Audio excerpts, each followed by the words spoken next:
T-minus 30 seconds.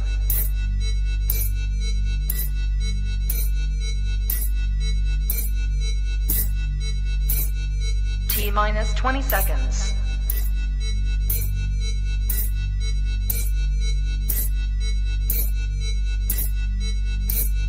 10, 9, 8, 7, 6, 5, 4, 3, 2, 1, 0. The following program is rated TVMA for language. We want everyone to be able to enjoy the program, but sometimes things happen, and we may say things that may be offensive to some or non-conducive to others. So in other words, shit happens. Oops. Niggas coming.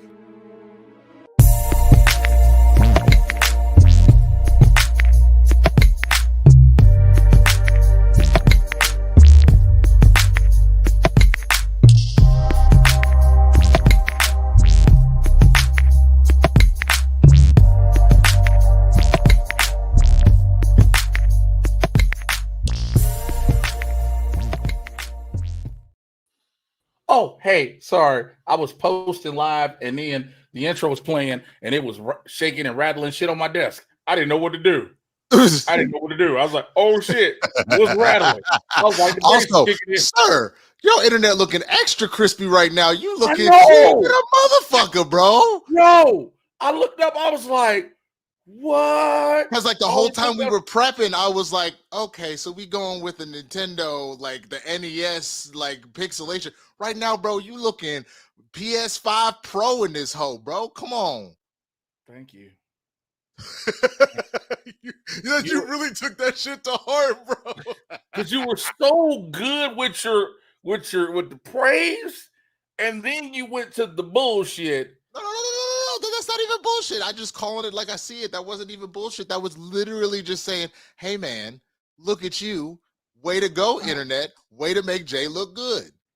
Yeah, I want to thank the internet because I've been needing to look good and feel good. Man, thank you to everybody. First of all, welcome to another episode of Blerds N The Hood. We've been talking for 2 minutes, ain't said hi to nair person. Not to nair person, just talking shit. But I guess that's why they watched the show, though, is because me and you were just insane. That is very true. That is. I mean, man, like, ooh. See, people can see it. People out here, they're like complimenting your pores. You know, that's crazy when people start complimenting your pores. Yeah, pores is amazing. Man, as always, thank you to everybody who rocking with us. Thank you to everybody who, you know, has been rocking with us since the return, who loves the show coming back, who's been engaged. And last week, we were on way too long. Don't know how that happened at all. I blame Winston. You were the one starting all the shit. I'm not letting you do that. Hey, brother, I am innocent. Okay, I was sober and innocent. Whatever you need to tell yourself. Think about it. I was sober. See, it'd be a different story if the shots come in. That's a whole done. But nonetheless, the thing is, you do better when the shots aren't there. But either way, we need to get to the show. Otherwise, we're gonna be here all day. So I got to ask you first, Mr. Jay Washington. My nigga. Nigga. A nigga moment. Man. Nigga. My nigga. What you been doing? You know what? That's fair. That's totally fair. I've been freaking out. But having good things happen at the same time. So for those who follow me, you know that Friday I was supposed to go to Bozeman, Montana, to perform at Last Best Comedy, to headline the club out there for one night, 2 shows. And I got fucked over because of the government shutdown.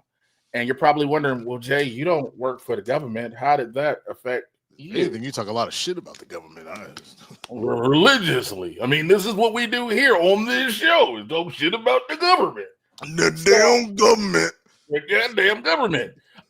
So what happened was I was supposed to fly from LAX to Vegas, and from Vegas to Bozeman, Montana. Now, Bozeman, I think, is about 2 hours ahead, so whatever, time-wise, just so you have the thing. I was going to basically get into Bozeman. I was leaving LAX to like LA at like 7:40 in the morning. I would get to Bozeman around 3 their time, blah, blah, blah, blah. Right when I'm about to board my flight from LAX to Vegas, I get a notification that my flight from Vegas to Bozeman had been canceled. So I'm checking all of the straight, direct, nonstop flights from Vegas to Bozeman had been canceled. The only way I could have got to Bozeman was I would have had to go layover after layover to get there at the earliest 10:30 at night. Oh, here's the hell problem. My shows were at 7 and 9 p.m. I had to figure out what was going on. It's been because there's been a lot of call-offs of FAA air traffic controllers. For those who are unaware, the government has still been shut down for now 2 weeks, and many employees aren't getting paid.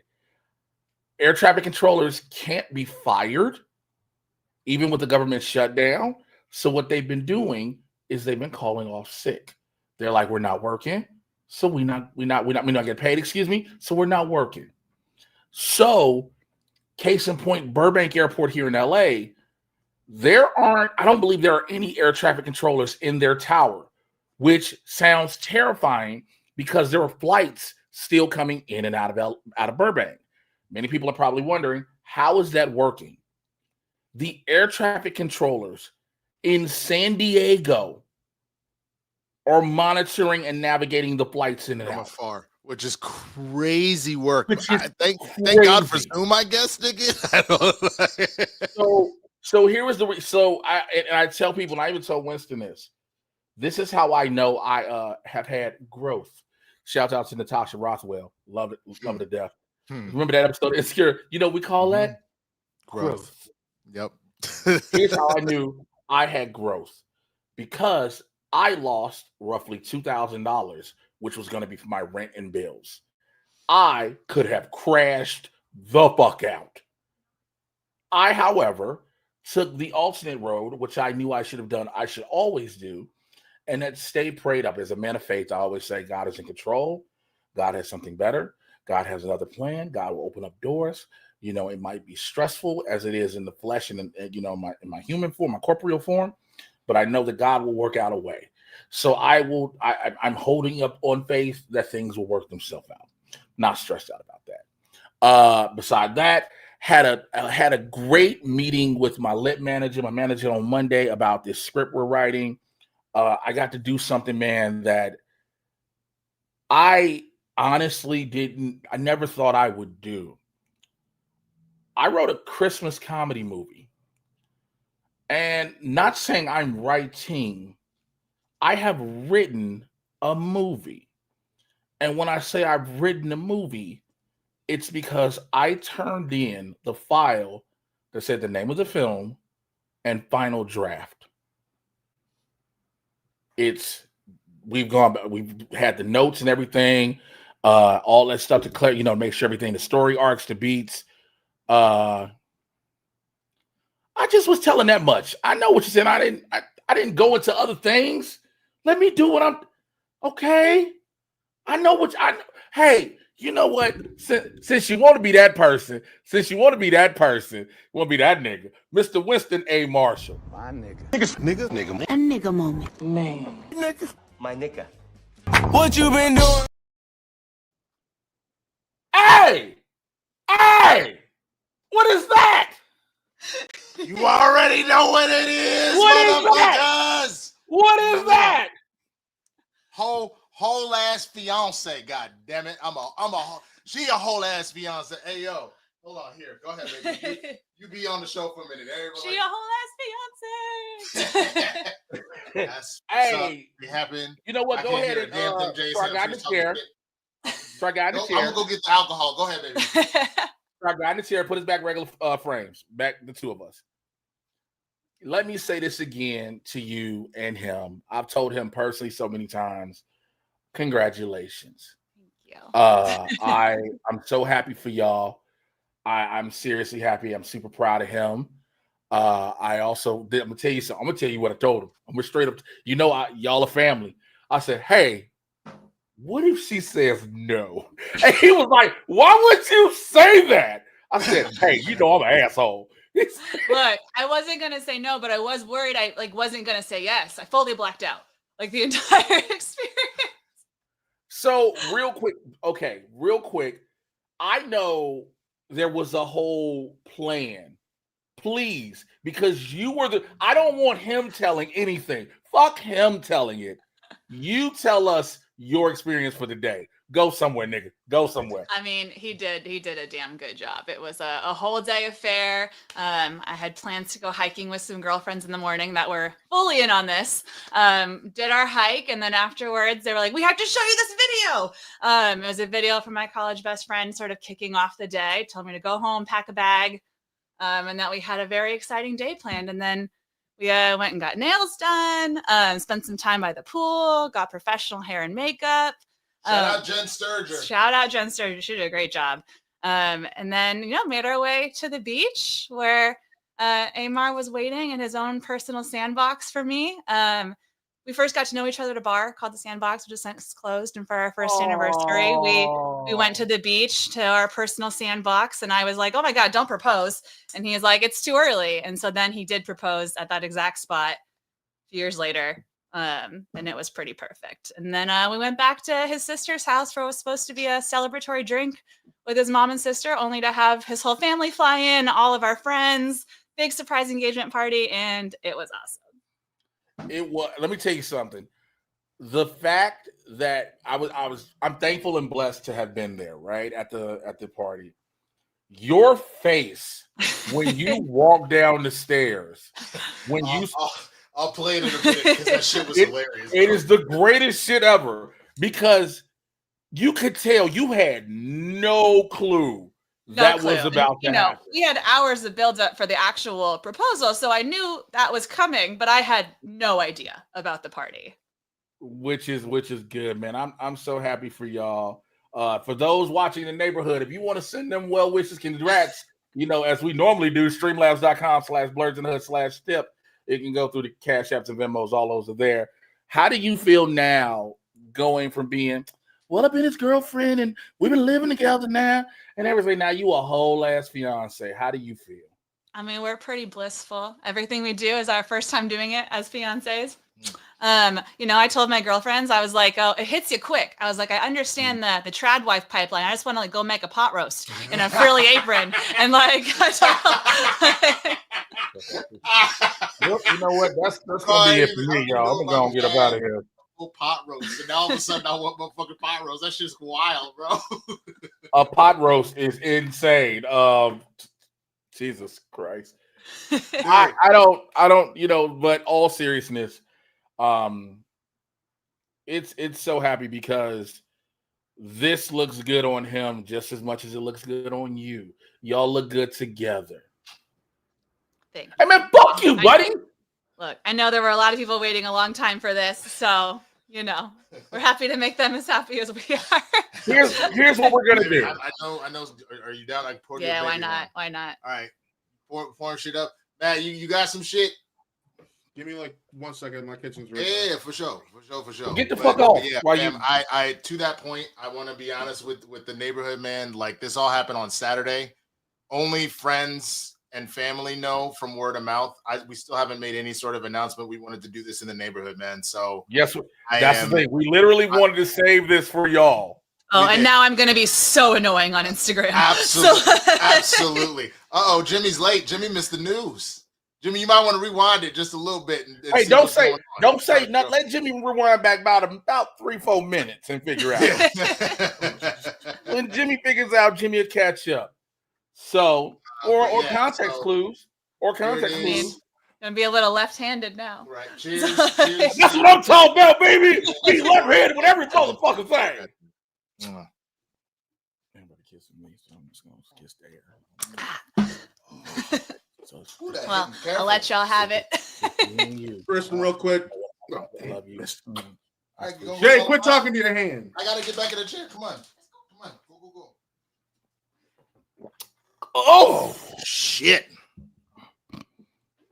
Damn, Jimmy's just like, let me guess. Did y'all get engaged? Yes, Jimmy. That is exactly what happened. Yeah. That was the big announcement on Spill the Tequila. I didn't say anything, but yes. It was just one of those things where, like I said, it was such a big moment. So in the same way that I was able to, and Jay and I actually talked about this at the engagement party, I was genuinely touched and so happy that, like, him and I have found our way back into each other's lives, man, because I couldn't have imagined having that moment without him being there. There was obviously a lot of very important people in my life, my siblings and my parents, Kassra, like all sorts of homies from college and everything else. But it really meant something to look over and to see you in the group of people that I call like my closest family and friends for that moment. So I'm just really, that was the other reason why I wanted to wait till now before I put that out on social media all willy-nilly. I wanted to share that similar moment with you guys because of what this show has meant to me. So, yeah. So that's what I've been doing. And I will tell you, y'all, you remember how like for weeks I've been like, God, I'm so fucking tired. It's mainly because all of my emotional and mental energy were either from working extra shifts on thing or setting up that entire proposal to have that mental energy back and to be engaged is fucking blissful. So like I'm sleeping again, like, you know what I'm saying, and shit.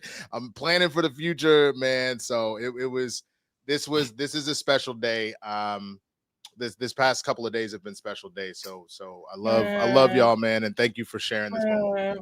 Man, you try not to get emotional like your damn self. Man, I'm over here crying, man. Man, fuck you, man. Here, hold on.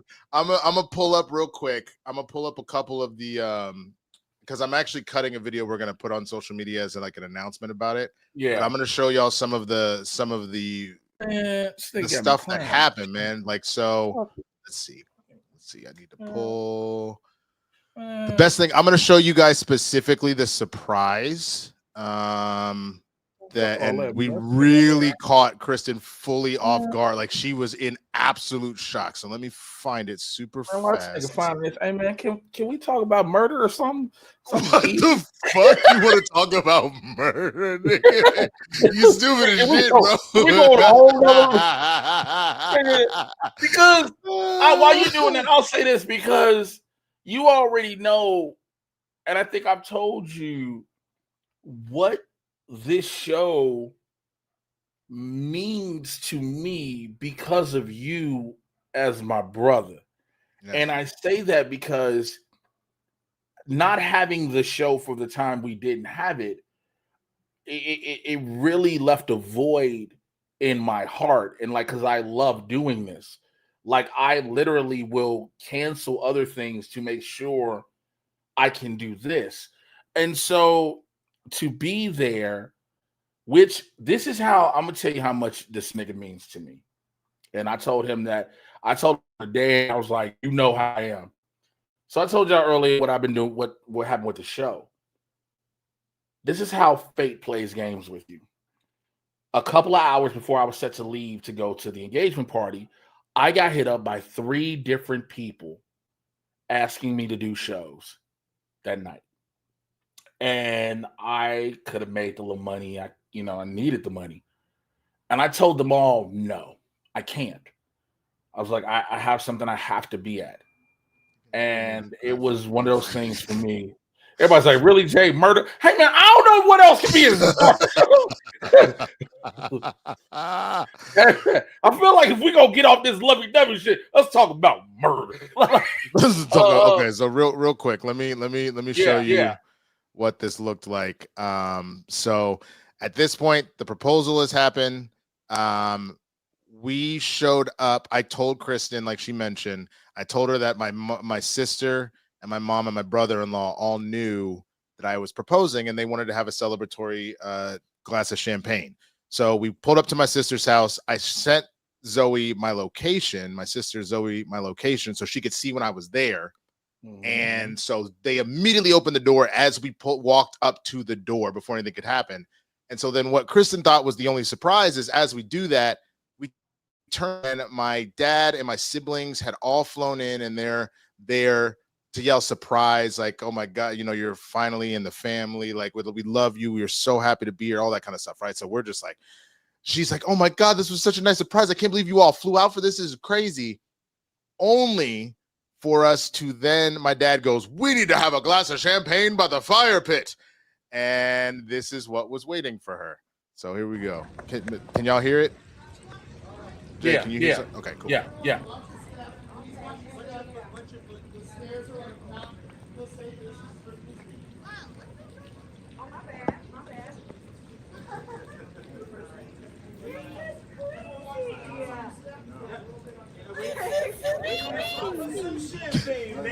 Oh my God! Let's do it.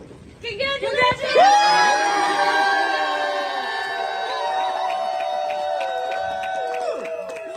We'll get a spin around in a minute, but yeah, fully caught off guard.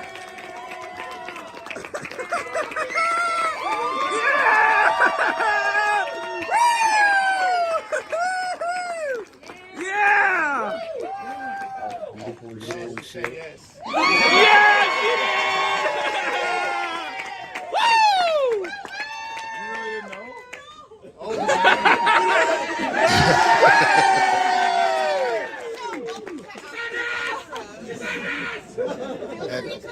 Zoe did an awesome job, my sister.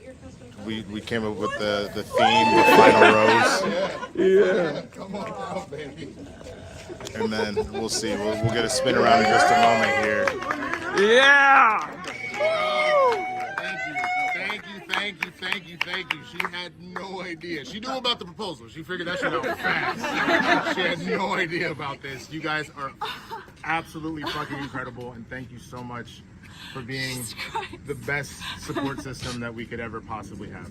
Every single one that is here, you There was also so much parking out front. You all had that. So we did that too.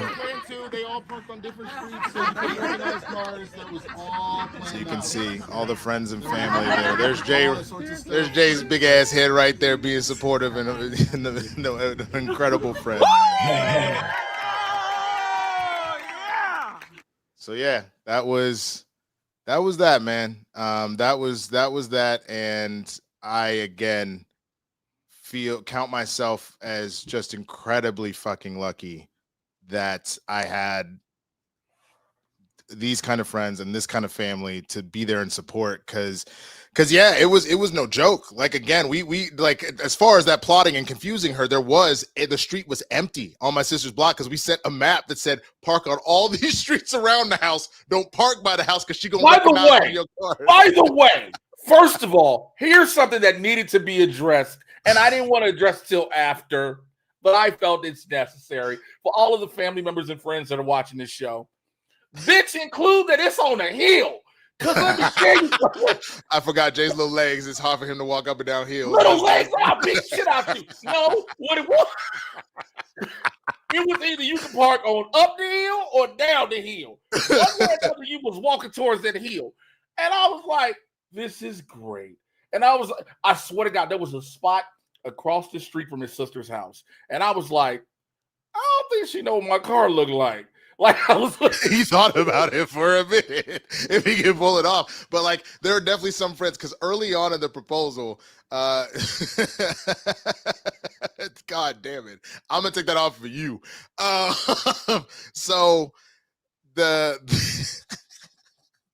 So earlier in the day, because like Kristen had mentioned, I planned a scavenger hunt, and part of the thing that she didn't even mention, which was kind of hilarious, that hike was fully my idea. I asked her girlfriends, will you go with her on a hike and then hand her the first clue and everything? And we did it under the guise of, we haven't seen each other. The three of them hadn't seen each other in a while. So they were like, cool, let's all hang out. So they do that. The whole hike, apparently, because her two friends that she met up with, they both have been married within the last year to 18 months. She was like, what the fuck is wrong with him, man? We talked about this. He ain't proposing and shit. What the fuck is his problem? I'm about tired of his shit. And the whole time the girl's like, oh man, that's crazy. Hey, yo, he ain't shit. Yeah, girl, he ain't shit. I'm gonna tell you what's hilarious to me right now, because what just resonated with me. What? How I know you were proposing to a white woman, because you started the day off with a hike. Hey man, her two friends are black and Asian. All right, it was a coalition of the willing on this hike, my nigga. Look, he froze me. He froze mid shit talk. He started the day with a hike. It was like, I'm gonna propose. What would she love the business start off with? Bro, she's asked me since we started dating. I love going on hikes. I was like, okay. but that's the thing. It was her day. I wanted her to do stuff that she liked and wanted to do, bro. So, and I'll say this as a single nigga. Now, hey, I had a couple people that were asking about you though. who? Don't worry about it. We'll talk about it offline. But I had a couple people ask about you. Yeah, nigga. I went to the gym before. Let me tell you, I started my day off with the gym. I was like, what was this nigga's engagement for? Bro, the minute they sent the first clue out, I was like, I got to get out of here. So I cleaned the house super fast, put the clues up in the house for her to go to the next spot, and I took the hell off. I said, I have to go to the gym. I'm too damn nervous because I didn't even need a Celsius. My heart was just doing this shit all motherfucking day, bro. Nigga was in his linen. First of all, he was in his linen suit and his Gucci loafers like, she gonna say yes. She gonna say yes. Bro, the only thing funnier than that, Jay, is I started this new weightlifting regimen that specifically pulls shoulders. I normally do chest, try, and shoulders, but it does shoulders all on its own, right? When I tell you, especially during the actual proposal when I had to lift Kristen up, and my shoulders were on fire because of how much I did because I was so stressed. I was like, do not drop her for any reason, especially because she's not even remotely close to heavy whatsoever. But my brain was like, I don't have any strength left. I love you. I know you watching this show. However, I would have paid money to see the footage of this nigga drop you in the sand after you say yes. Bro, that's what I genuinely was sitting there just like, I was like, I have never felt adrenaline flow through my body like I do at this exact moment. I cannot, this is not happening on my goddamn engagement day, bro. Oh, this nigga shit. picked up all his muscles with, hello! they literally were like, we're doing 2-a-days, nigga? Really? You can't even eat a little protein in between? Nigga, the signals in his brain was like, what the fuck is he doing? We ain't done 2-a-days since we were in our 20s. What the fuck is this? That nigga's brain was like, do we hit the ship? Do we hit the what? Oh, I forgot about the engagement privilege. So I'm in the gym, right? And this one nigga, I went over to the incline bench. He didn't put anything on that shit. So I'm thinking, all right, bet. I'm going to set my shit up. And he goes, hey, man, I was using that. And I was like, bro, like, can I'm just doing 2 quick seconds. He goes, nah, man, that was my shit. And I go, my nigga, look. Because it was a brother. I said, my nigga, look, I am proposing in like 5 hours and I'm fucking flipping out, bro. Can you just let me? He goes, oh shit, nigga, for real? I said, yes. And I pulled out and showed him the ring. He goes, oh shit, go do your shit, bro. I'm gonna go run for like for 15 minutes. And the nigga took off to the treadmill. This nigga reevaluate his whole life. Like, this nigga got a ring in the gym. Oh, he got a ring in the gym. Oh. Shit, man.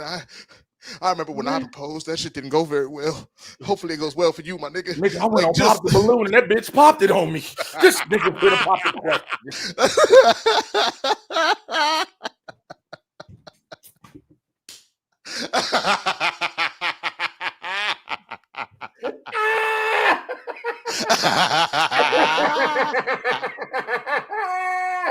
What the fuck, man? Like, what the fuck? Oh my God. To my dude share, you already know what's the first story we're going to. Put up that picture. Oh, no, not yet. We got to go around the neighborhood real quick. Oh, yeah, okay. So as this segment we've added, I still need to make an intro for it. Obviously, now that I got the mental capacity to do that shit, I will. Let me pull this up really quick. Apologies. So, oh my God. Wait a second, I got to step in. What happened? Don't share your screen. You're doubling our audio. No, yeah, I know. Give me a second. Let me remove that, and then we add this back and do this. So, yeah, this kind of pissed me off, and I'm sure you saw this, but Timbaland is officially I just saw this shit earlier today. Timbaland just introduced his first AI artist, so you'd heard the stories about it, but this is this bitch Tata. Put ice on my shooter. He gon' duck immigration now. Bitch, I'm back now. Check my stats now. All these clips on me, I might black out. I was broke then, but this ain't that now. Nook on Fiji, the VV splash now. TT cashed out, I stayed humble. I seen kingdoms, watch them crumble. I seen titans, watch them fumble. This ain't Eden, this that jungle. I got options on options. I need bad bitches only. I get top on the phone now. Bitch, I feel like I'm Dochi. Yeah, they came to see Tata. Show me Cut it. put ice on my shooter. Yep. So I needed to show that because of how infuriated I am, and to see Timbaland just fully sell out. Because to sit here and pretend like, first of all, the AI did not write those bars, is the first thing. So it's not like it came up with that. Second of all, you're gonna have somebody rapping about black culture and it's completely made up. You can make this person look like whatever the fuck you want, and you made it an Asian one. Hey, nigga, Aquafina exists. Anyway. That was the thing. If you're gonna do that, then if you really want to do that, nigga, call Aquafina and have her do the fucking rap song. Like, what are we doing? Yeah, I saw something. I saw two things today that it pissed me off. Timberland was one, and Kevin Hart's company about to do AI films is another. I didn't hear. I don't understand the purpose of going with the grift of AI.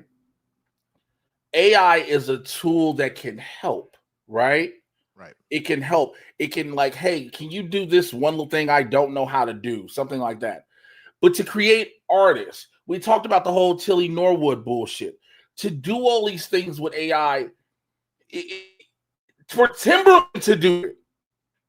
Well, somebody made a point though. They said this is also the nigga that like went and immediately was all up on with JT and boosting his shit all the time. And this is the same nigga that threw Janet Jackson under the bus, and he didn't even say nothing. He just kept working with JT like it was no problem. So there is that. I do not, for the life of me, understand why.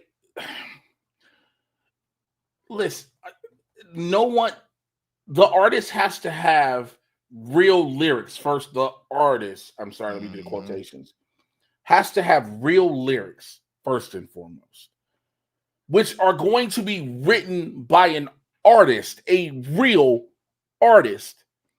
So if that artist, that writer, songwriter, if you will, is not an in front of the camera personality, then give it to a rapper that is a real person. Literally, you can find anybody you know is out here hustling. They're all over TikTok, all over SoundCloud, all over everywhere. And you can't sit there and mentor them and help them get to that spot. Like, that is so fucking disgusting, man. It's baffling me, this because it is nothing but grift. It's to say, well, AI is the wave, let me go into it. But the problem is, everyone who's done real research into what AI is and its capabilities, it's not to say that years and years and years down the line it may not be perfected, but in this moment, while everybody's trying to jump on board on the quote-unquote ground floor, it's not, and it's shitty, and it is pushing out actual living talent. And last week, we talked about the Tilly Norwood situation. I wish we had a full more time. I would have brought up Betty Gilpin's words she gave about Tilly Norwood when she went on a thing about it. And Betty Gilpin's an amazing actress. She talks about how she's a natural human being. She has to go through natural things in life. Tilly Norwood would never experience that, and will never have real emotion. And to sit there and say, well, it's just lyrics over a beat, what's the problem? Whether we like these artists or not, because there are a lot of rappers out who people do not like. It just is what it is. Music in itself is subjective. But there isn't a human level of emotion that is put into these things. JJ Fish has emotion in it. The emotion sounds like he's going through a cheese grater with its nuts twisted, but it's emotion. Yeah. Yep. 1,000%. And yes, Nomad Jordan CC, that girl in the video is fully AI generated. And I think the only thing that was just as disappointing of Timbaland doing that and being the one behind it is the Jabberwockies. So the Jabberwockies are there too. That was genuinely soul crushing to see that. Because again, everybody kept saying that artists, writers, actors, musicians, that everybody was overreacting and it was this, that, and the other. This is what I was talking about when I said, I don't have a problem with the idea of the tool of AI. I do not trust the powers that be. Like most things, if we learn, like it's interesting. It may not have the full, immediate, raw, destructive power of, say, like the nuclear bomb. And so watching Oppenheimer and them talking about that, that's obviously a direct weapon of war. But think about how much AI has already been used for deep fakes and all sorts of shit to make people say awful fucking things. And what's genuinely scary is, as you saw Sora 2 come out and update shit, and as you see all sorts of stuff, the main thing that people are really concerned about is security cam footage, which is already shitty as is for the regular life. What's to say AI could not replicate that without any issue? And then you really do have an issue of somebody being framed for some shit. The thing with that goes, I'm glad you brought that up, because I'll use the security cam footage, for example. Anyone who follows me on Instagram knows that I do reaction videos for some of the wildest, craziest things on the internet. Now, I've always done my due diligence to make sure the video I'm reacting to is a real video. It really happened. It might be crazy that it happened. I always say my algorithm is in hell, but my algorithm is in hell. If y'all see the shit I don't make reactions to, boy, look, there's some videos I cannot. I've been sent some videos that my homies was like, yo, you got to do a reaction to this. And I said, no. They were like, why? I was like, because I want to keep my career. That's how wild they were. But I had a video I recently put up yesterday, matter of fact, of 2 dogs fighting. And one dog flips out and starts flipping and kicking and shit like that. And another dog looks like, the fuck is wrong with you? Here's the thing. If you've ever seen dogs have zoomies and go through a thing, they do that for absolutely. Real. Somebody, oh, how do you know this is an AI? I was like, Jesus fucking Christ. Because now we're going to assume everything is AI, which that's a problem. That's a huge problem. That we already were in a space without these ridiculous videos where somehow we've lost connection to reality. There's a reason why the phrase "go touch grass" is a thing, because people are continuously online and they forget what a real human interaction is and how the world works. So this is not helpful. This makes shit a lot worse. Now, on a lighter note, because we do have other stories to get to, and I got a few more of these I want to show you. Let me actually show you something that's pretty inspirational and then kind of funny. So this is actually a race of blind runners, and they have like people helping escort them through the run, which is pretty crazy, right? And she ended up winning and getting gold at the Paralympics. It was fire, right? Jay left. He doesn't want anything to do with this. That's fine. I'm taking y'all to hell with me. This person asks, genuine question, and please, Lord, forgive me in advance. Does her CNI nigga get a medal too, or just her?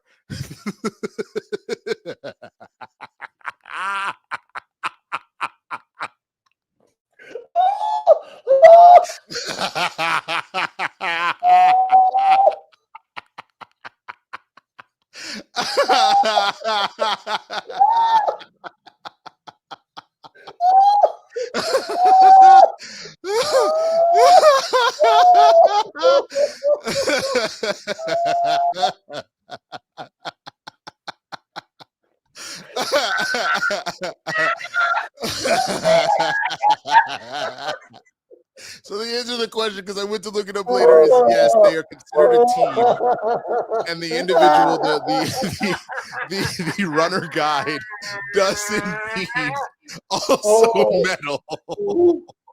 But what was so interesting to me learning more about the sport is the idea that the guide has to be obviously as fast, if not faster, than the run around the track. And apparently, I forgot, I did indeed get this from Dwayne in our group chat.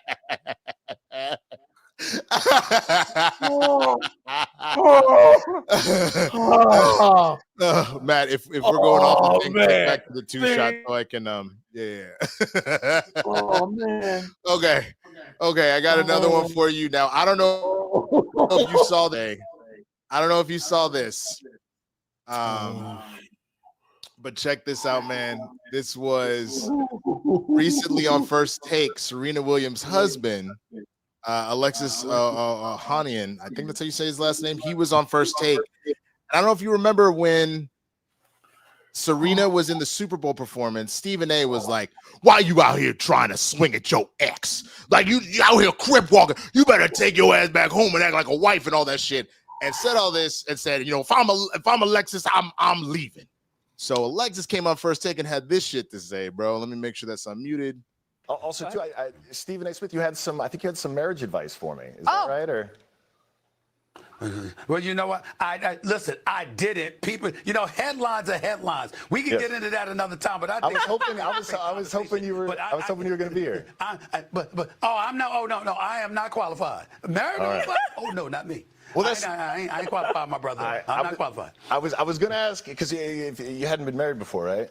I am married. No, see. Okay. Yeah, because I give advice to plenty of founders who want to build billion-dollar companies, and the reason I do that is because I build billion-dollar companies. Yeah. So I generally try to stay in my lane as advice. Then we'll talk marriage advice later. Look at Stephen's face. Alexis, thank you so much. Athlos NYC 2-night event in New York, incredible. Can't wait to watch. I'm looking for a Tiffany's crown. Appreciate you, Alexis. Hey, that nigga Stephen A. face like that. And that nigga face was like, oh shit. All right, I got let's do two more real quick so we can get to the main stories. Let's see. How about which one is this one? I've seen some people showing some love through Streamlabs, so I want to see where we're at. Yeah, I put it on screen unless it's changed. Streamlabs.com/Blerds-In-The-Hood/tip. Streamlabs.com/Blerds-In-The-Hood/tip. Or you can do Venmo or Cash App. You see it scrolling at the bottom. It's in the description, all that stuff. Okay. Oh, this is a case of something Jay and I cannot do because it would probably get a little too out of hand. So this is some Gen Z kids fully roasting each other. Not a vape addict. At least I didn't fuck a senior citizen. At least I didn't hurt myself to have my parents' attention. At least I never did Molly in class at 15. Oh. At least my parents are pro-vaccines. At least I didn't prostitute myself at 15. At least I didn't fetch a Plan B on my 16th birthday. Oh. At least I actually got with the person I loved. Babes, at least I don't have a dying dog. Whoa! At least I didn't have sex for gas money. At least my ex wasn't abusive. Oh! At least my parents don't cuss me out in front of my friends. At least I don't have a body count higher than my IQ. Yo! At least I actually have an ass. At least I'm not still insecure about my tits. I'm not. The girls are fighting! At least I didn't fuck a cop to get out of an arrest. Oh my god. Why would you do that? At least my nipples don't look like pepperoni. At least I'm not a vape addict. Yeah, we can't ever play that game, bro.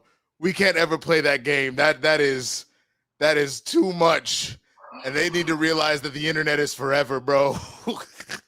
Yo, hey, hold on. Whoa. Run it back, nigga. You want to see it again?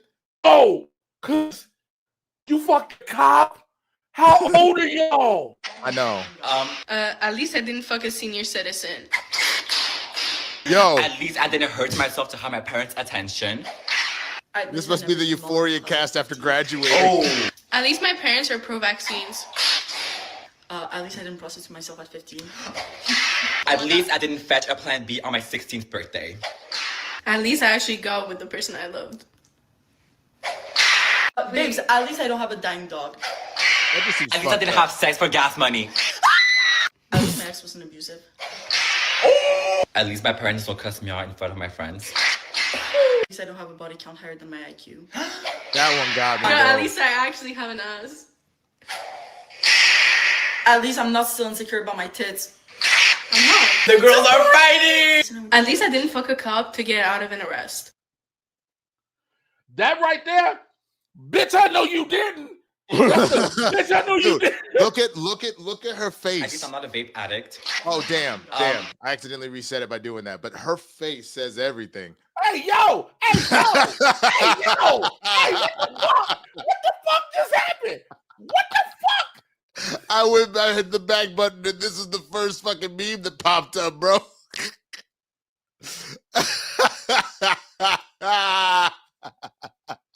All right, I got one more for you, and this just proves that honestly, Cowboys fans and Bears fans have nothing on Saints fans, bro. Like this shit was fire. Because they roast themselves better than anybody I know. Look at this shit. Bitch, we won. Fuck the Saints. Tired of these bitch ass niggas, man. It's 7 p.m. Friday. It's 6 o'clock p.m. Man, the Saints so fucking trash. Sick of that sorry ass GM. All these stupid fucking picks. GM gotta be smoking dick. We been garbage for way too long. Shit just made me fucking sick. Chris Olave always hurt. He be getting his shit smacked. No, we shoulda got Shadur, but we got a white ass quarterback. We in the sorriest division, and we still in fucking last. Every time I watch a game, the other team put belt the ass. Drew Brees need to spin a block. We ain't won there since he left. We woulda got a fucking ring. Hate that cheating ass fucking ref. Sick and tired of being a fan. Finna switch my fucking team. Hold up, we made the Super Bowl. Like it was a fucking dream. Bro, the opening though. I need you to hear the opening bar one more time. Just because of how ridiculous it is. Tired of these bitch ass niggas. Because it doesn't make sense, but it's hilarious. It's 7 p.m. Friday. It's 6 o'clock p.m. How is it 7 o'clock Friday, but it's 6 o'clock p.m., bro? Oh shit. Oh shit. I didn't catch it until I reset this for the show because I had seen this a week ago. And then all of a sudden I was like, wait a minute. How the fuck is it 7 o'clock Friday and 6 o'clock p.m.?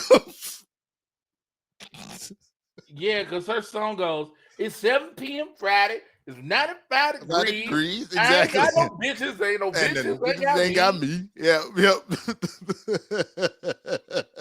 Hey, so yo. That is around the neighborhood, man. If you guys see any videos, stuff like that, save it on your bookmarks, all that kind of stuff. You can tweet it at the Blerds N The Hood Twitter account. You can send it to our IG, and we might put it on the show and whatnot, and we'll give you a shout out if we do. Yo, now, before we get to just hit me up. She finished submitting me to a project. Yeah. But she literally said, well, the title of this project is a rather bold statement, and it's called Black Men Don't Cheat. So is Lil Duval producing this or some shit? Because didn't he do that song? I know. According to that, he not. He not. Well, real quick, before we get to the stories, we need to set up this poll for today of which Reddit songs we're going to do. Before you do this, do not. You got so many options. I know. I know. I'm going to pick 10. I'm going to pick 10, and you need to give us 4. No. Because you end up telling ones that we don't use. Just pick 4 and we'll tell 2. Just pick 4. I'm going to do 6. Pick 4. Really? All right. Look. You don't want any say whatsoever on none of this shit. Because that was the whole point. People to know. Okay. All right, fine. We'll see these stories consistently because they're in our run sheet. I don't want the neighborhood. That's fine. I'm gonna pick a couple. So here we go. The 4 that will be an option.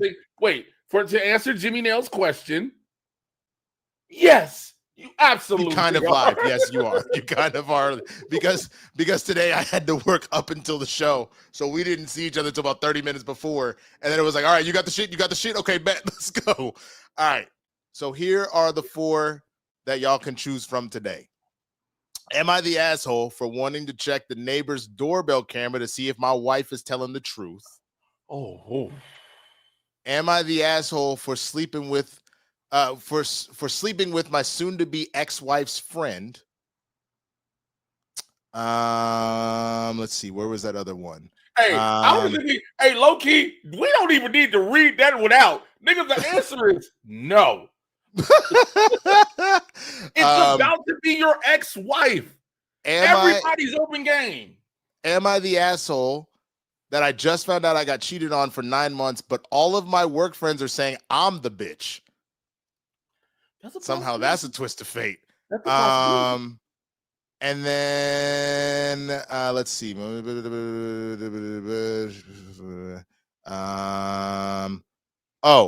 I the asshole for suggesting to my husband, 30-year-old male, that I want an open relationship after I, 30-year-old female, found him talking to multiple women following his comments on liking polygamy?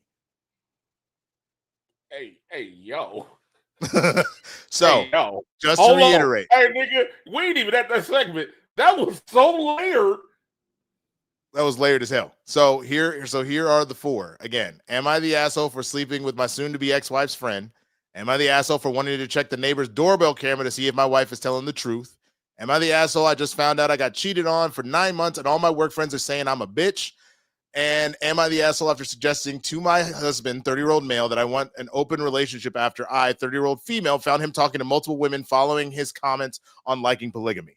So I'm going to add the poll on both Twitch and YouTube in just a minute here. The two that are voted on the most will be the ones that we will read at the end of the show. So as I'm doing that, Jay, if you want to go ahead and tee us up, man, with our first, our top story of the day.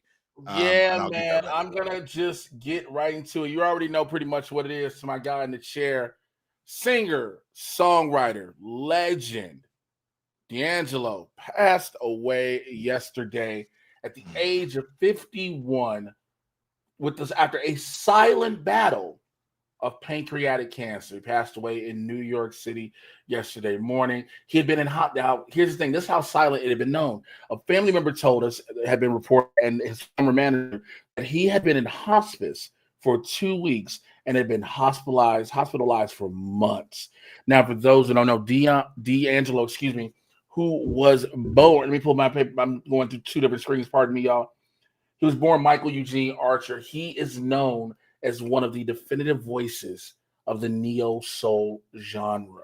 Billboard named him one of the greatest artists of R&B artists, and Rolling Stone magazine ranked him 75th on its list of 200 greatest singers of all time. Now, his debut album, Brown Sugar, which a lot of people found out what that meant later on in life, changed every fucking thing. Boy, we found out what Brown Sugar meant. We were like, oh, shit.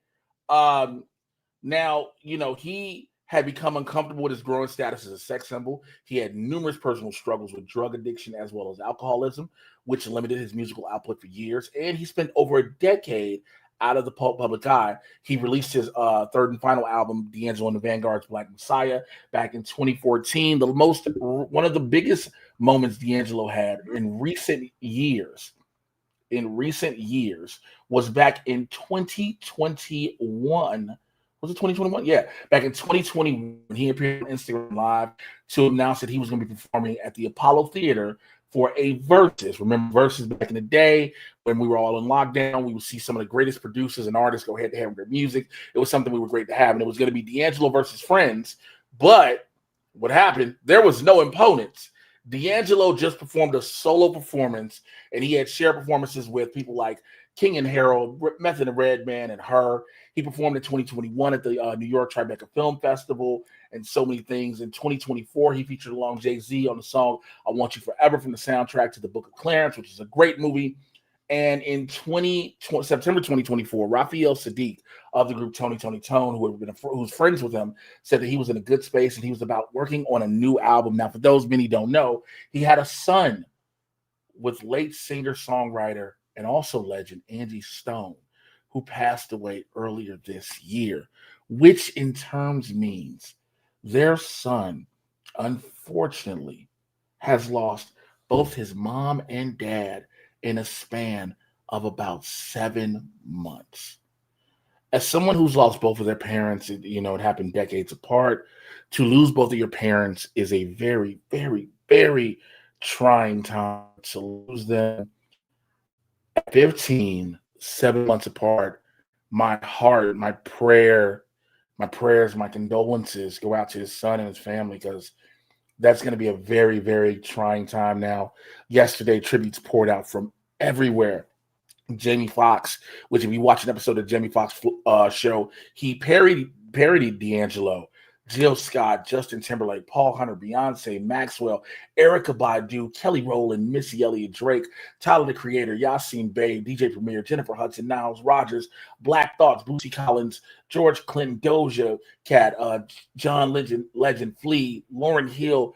So many people spoke on his talent and his artistry and his influence and impact on the music industry. Again, D'Angelo, 3 studio albums, Brown Sugar in 95, Voodoo in 2000, and Black Messiah with the Vanguard back in 2024, passes away at age 51 from pancreatic cancer. Did you hit the rest of this though? So the fact that Brown Sugar and Voodoo were both platinum.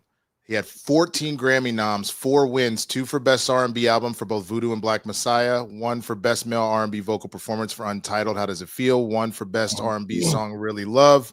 Worked on the Miseducation of Lauryn Hill, The Tribe Called Quest, Beats, Rhymes, and Life, and then some of the other collabs. I know you mentioned a bunch of them already, but The Roots, BB King, Angie Stone, obviously, who he had a child with, Sly and the Family Stone, Snoop Dogg, Dr. Dre, Rhapsody, Common, Wu-Tang Clan, and so many more, man.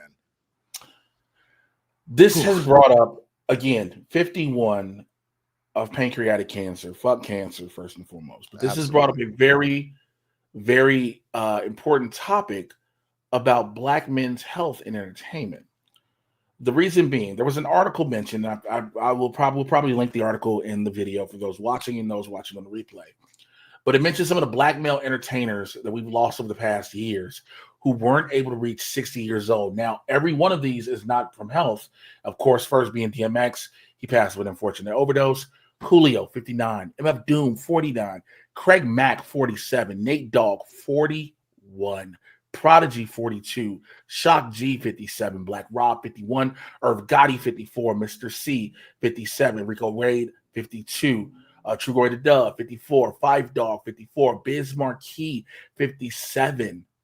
And now D'Angelo, 51. I believe Fat Man Scoop can be included in that too. Here's the thing.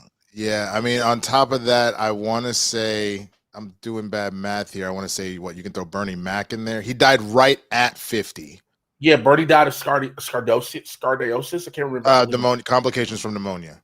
Yeah, but it was but it was because of the condition he had, scardosis, that caused his pneumonia and things like that. Right. Here's why you could also throw in Chadwick, who died in his 40s. Which I wanted to bring that up as well.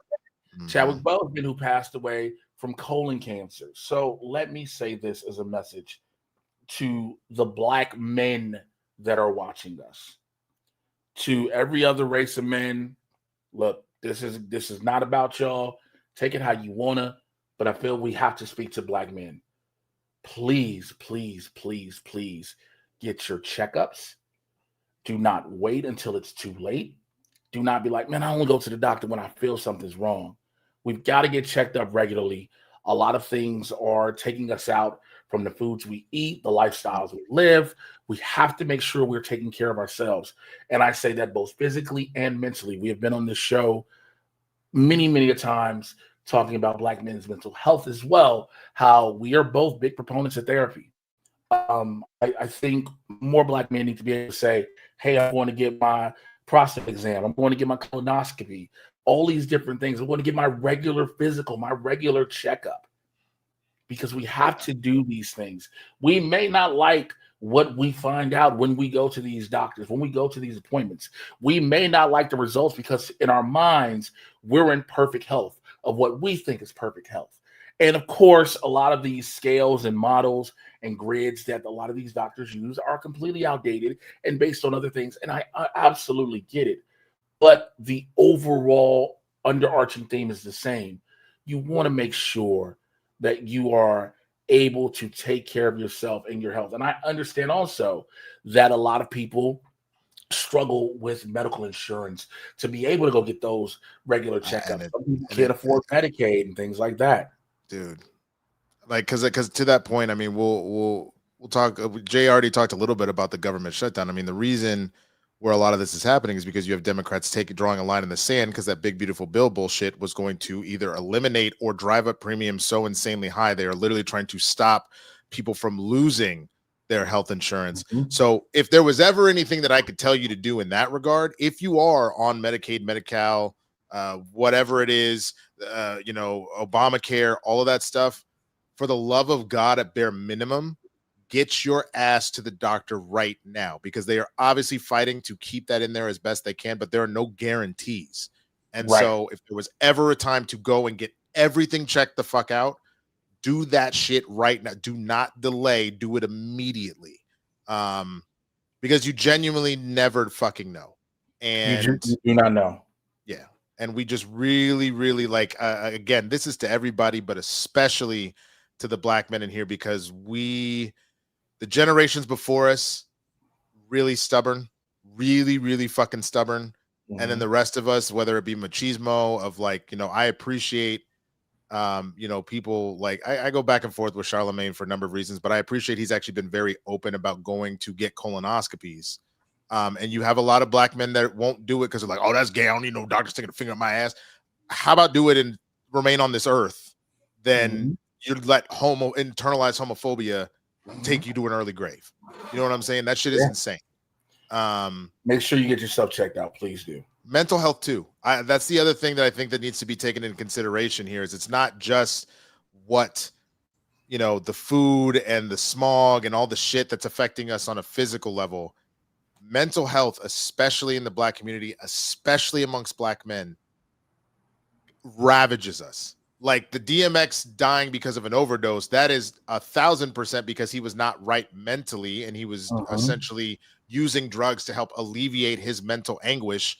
And look what that did. And that's for anybody that ends up with like a drug addiction like that and things like that. So please, please, please, please do what you need to do to protect yourself and to be here for your, not just for yourself, but for your family and friends that want you here and need you here. And we can't lose you just because you were being stubborn or you were scared. And a lot of people will say that. You'll hear people say, my granddaddy was stubborn. My daddy was stubborn. He didn't want to go to the doctor. And I'll say this. I don't know if I've ever said this on the air. My father was one of those stubborn ass people. My father found out when he was 26, 27, that he was diabetic. My father hooped. My father was athletic. My father just ate like shit. My father was a scrawny dude. But he found out he was diabetic. And he was point doctor like, yo, you gotta make some changes. And my father did not. And my father passed at 27 years old from a diabetic heart attack. It resonates with me still heavily to this day, because my aunts will tell me and things like that, your father was stubborn. You know, he was a great dude, but he was just stubborn. And my dad's a Virgo, my mom's a Virgo, I'm a Virgo. Yeah. You know, it's all in the family. But that explains a lot. Explains a lot. But it's he did. And now knowing that, you know, because again, one of the things they have to do is when you have a diabetic parent, they typically say that it'll skip you and go to a generation after. So even being a bigger dude, working out, being bigger, whatever, and blah, blah, blah, I'm fortunate that I'm not diabetic. I'm not even pre-diabetic. I'm fortunate for that. But I still watch out for my kids. My son works out. Hey, take care of yourself. My daughter, you know, I tell, you know, make sure you take care of yourself. You're a kid, you want to eat candy, you want to do junk, but yo, you have to make sure you're good, because also it's on her mom's side as well. So I say again to black men, please make sure we are taking care of ourselves. Hey, you know, even if it's as, and I'll end it on this, and I'm sorry about that. Even if it's as basic as taking a walk around the block. 1,000%. You could, if you legitimately took a 30-minute walk in the morning and a 30-minute walk in the evening, you got an hour of just walking, getting some fresh air and moving your legs, that you would be surprised how much that can actually do so much for you. And you know, just from a personal standpoint myself, you know, I've got an aunt that we've talked about this before, that's have been fighting hard back against cancer, you know, which is back now. You know, my mom has had, you know, heart attacks in the past. My dad and my mom, high blood pressure. And then I found out my sister was in the hospital recently, but I found out not too long ago that I'm pre-diabetic. And so that has been its own level of making a lot of big changes in my life to also make some stuff. And I wanted to give a shout out real quick El Boogie, who said, yeah, man, that's why I've been on my weight loss journey, and he's down 50 pounds and a few more to go, which is fucking incredible, dude. Like, claps up for that, because I know how insanely hard that is. So claps to you. But then Raymond 2000 also had solid advice. If you feel like you're not getting the right treatments, go find another doctor. Advocate for yourself. I have sickle cell, and because the doc slacked off, I found out later I had asthma, and I also found out I had 7 small, non-dangerous brain aneurysms. Please make sure you have advocates with you also at these appointments, especially, God forbid, they find something.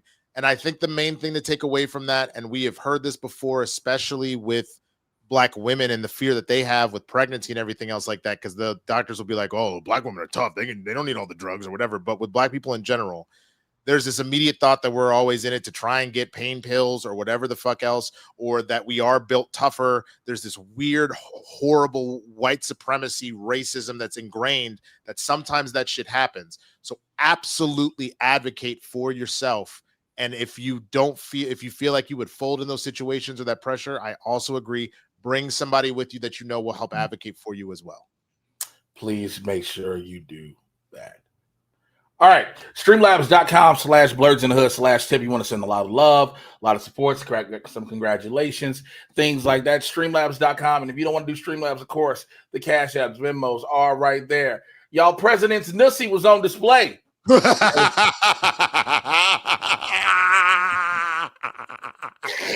Oh, God damn it. The fact that you call it a fucking Nussy is too much.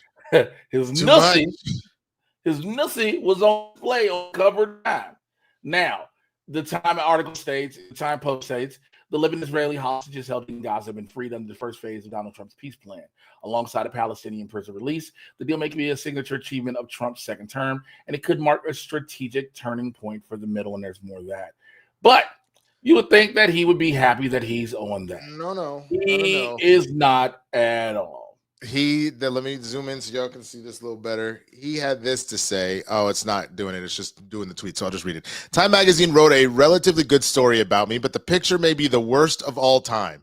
They disappeared my hair and then had something floating on top of my head that looked like a floating crown, but an extremely small one. Really weird.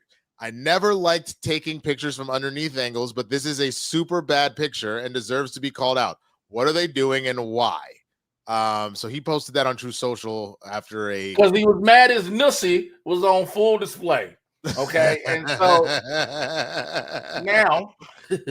now while the provocative photo, the Brazzers cover photo was there, Governor Newsom decided to take a shot at his Nussy and did some editing. Was like, hey man, we got to blur this shit out. It's kids. Blur this shit out. There's kids watching here. There are children here, sir. Sir, this is a Wendy's. Sir, this is a Wendy's. You got your Nussy on display. Let me tell you something that was so funny about it. We went to on the phone last night or early, whatever. And I was telling about the stories I put down for the show. And I was like, yeah, we're going to talk about D'Angelo. Jay, look up. She just do like this. Just the come here. No, she just go down though. She don't even do up. She do down. She just go like.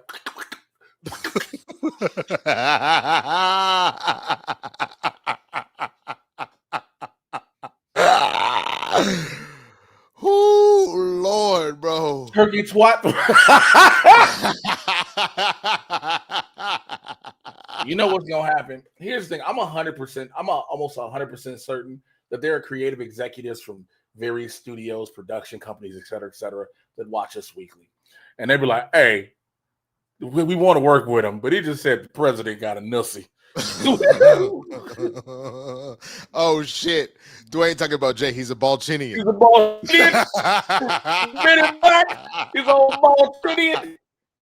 So, yeah, I mean, you're mad because he's mad because the picture isn't the quote-unquote most flattering that he would like it to be. And I want to say, Time Magazine was like, fuck, man, we don't want to put this motherfucker on the cover, but we got a picture of him. Anybody got a photo? And somebody was like, I got one, but y'all gonna have to let me have this. What you got, Dwight? You sure I can have this? Yes, Dwight. I need it in writing. Here, Dwight. Signed and everything. What's that, Dwight? I give you next generation Nussy. What? Wait, what? What am I looking at? His Nussy. Oh, I thought that somebody did something to it or whatever. No. Just me going through a fake scenario in my head. Anyways, let's go. Let's move on from the presidential. Hold on. I'm calling a very quick audible real quick. Okay. So apparently, Zoran Mondani went on Fox News. He's taking it straight to the bank, man, and he got asked a question of what qualifies him to be the next mayor. Look what he had to say. You know, I want to take this moment because you spoke about President Trump, and he may be watching right now. And I just want to speak directly to the president, which is that I will not be a mayor like Mayor Adams, who will call you to figure out how to stay out of jail. I won't be a disgraced governor like Andrew Cuomo, who will call you to ask how to win this election. I can do those things on my own. I will, however, be a mayor who's ready to speak at any time to lower the cost of living. That's the way that I'm going to lead this city. That's the partnership I want to build, not only with Washington, D.C., but anyone across this country. I think it's important because too often the focus on the needs of working class Americans, working class New Yorkers are put to the side as we talk more and more about the very kinds of corrupt politicians like Andrew Cuomo that delivered us into this kind of crisis. So, you know, I want to. Bro, he needs to win, bro. Here's why I'll applaud that. First of all, I just got a text message that's making me smile because I just found out somebody watching this, and I'm like, word. Who you trying to? None of your goddamn business. All right. Anyway. Yeah, that brother's starving. Yes, sir, brother. So, you so stupid. I feel like the way he said that was, it was so concise to the point. I'm not going to beat around the bush. There's no way you can misconstrue this. There's no way they can take this and say it was something else. I'm calling out exactly what has happened. Now, for a variety of reasons when it comes to political things, et cetera, et cetera. But I like the way he just like, hey, I know you're watching. Zoran and Daddy looked at the camera and was like, say Drake. Like, I heard you like him young. Say Drake. So he hit him with that. And so, but, you know, here's the thing, too. I would like to say this. I want to make sure I phrase this properly to ensure that I don't enrage anybody. But if you live in Montana, Wyoming, Idaho, North and South Dakota, Texas, Florida, Virginia, North or South Carolina, shut the fuck up about what goes on in either New York or California. And I say that because when you look at posts on social media that, you know, will be flooded your way, there's always somebody who lives nowhere near either one of those states that are like, well, this needs to happen to this state. Like, hey, your state is 47th in education. Calm down. Now, Jimmy, you already know. I ain't got to say, you already know how I feel about that. I always say this. If you ain't been from Chicago, shut your fucking mouth about the city. Shut your fucking mouth.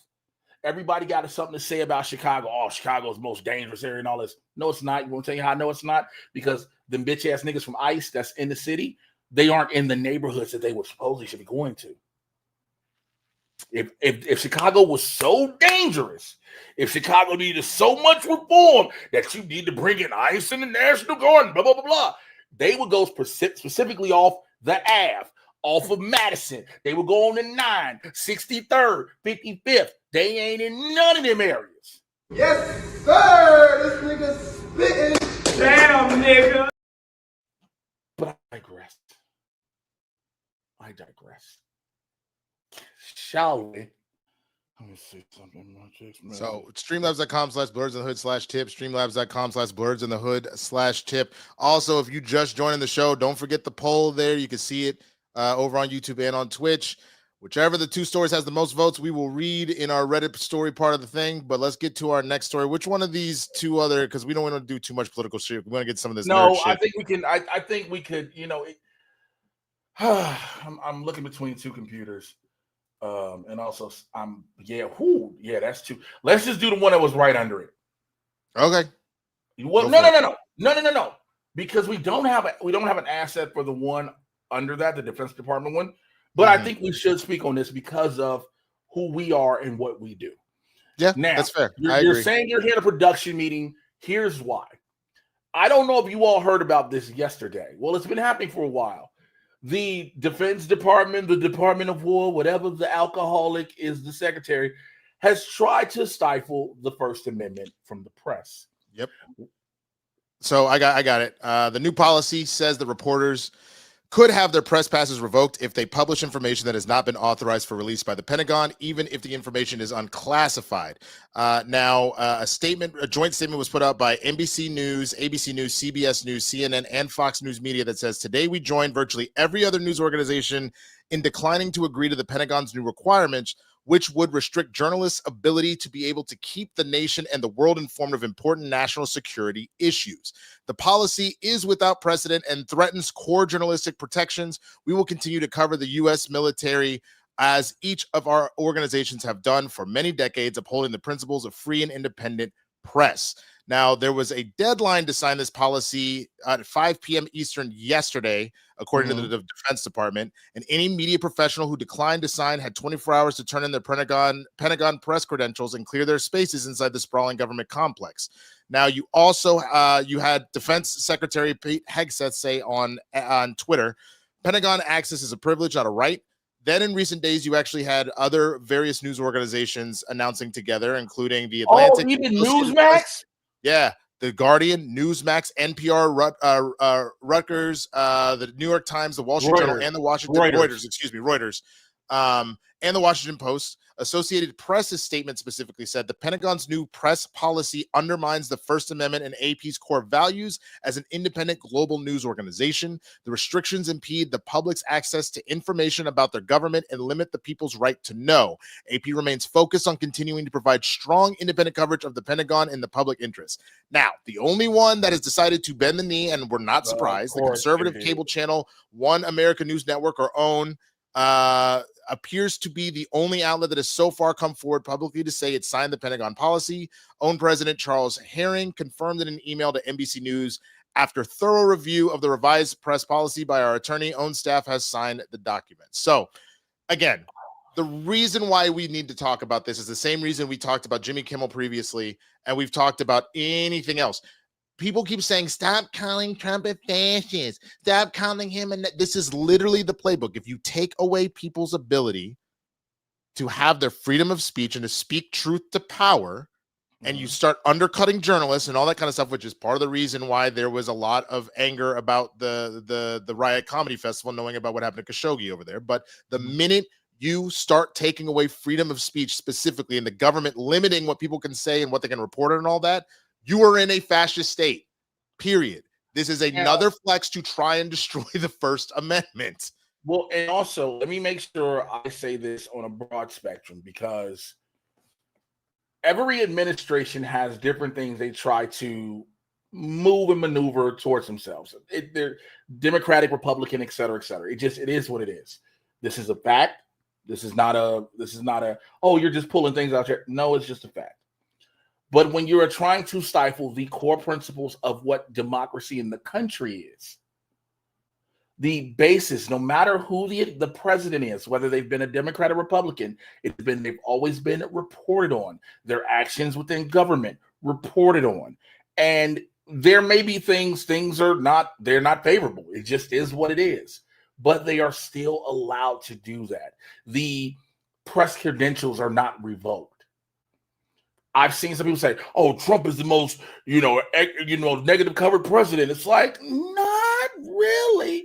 It's not at all. I mean, if you really want to go back and look at all what the Bush is called. The Bush is called Bush does a lot of shit. Biden, rightfully so, got called out for a lot of shit. Like every like even Obama, like for as much as we love and a lot of people love Obama, there was all the drone strikes, all the deportations got called out on shit. But that is the point of the press. I want to make sure people know all those things. But to see, and again, to go back to my shock when you mentioned Newsmax, because I knew initially Fox News was part of it, right? But when you mentioned Newsmax, it really got to me because I thought they would be the one next to own to be like, yeah, we'll do it. So now what they're doing, what they're going to be able to say is, well, everybody else that's reporting this or has had this is wrong. The only people that actually know is a cable channel nobody can find unless they go to 735. Unfortunately, they're starting also, to again, I want to say hello to everybody watching, and let me excuse me. I want to take a moment to be serious, and to my co-host who's about to say something, and our guy in the chair who's probably rolling his eyes. Fuck the both of y'all. Just wanted to make sure I had this. Nigga, hush.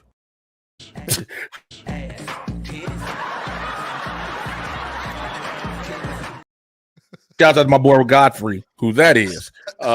Wait a minute, that's Godfrey? Nigga, look at it. I always thought it kind of looked like it, but I wasn't sure. That's hilarious. That's Godfrey. Oh, he in town, actually. But hey, bro. So just so you know, on my show, we play your ass and titties clip. But no, when you text me and be like, yo, I'm watching your show, I'm glad I get to see your show, and I'm gonna be like, yo, I'm gonna appreciate you. Because I had to, like, that person, I had to make sure I let them know, hey, I appreciate you. Are a whole bitch, both of you. What are you? Shut your stupid ass up. Say that, folks. What is your dumb ass say it? I didn't play that one. But I did play this. I'll give you the red light special all through the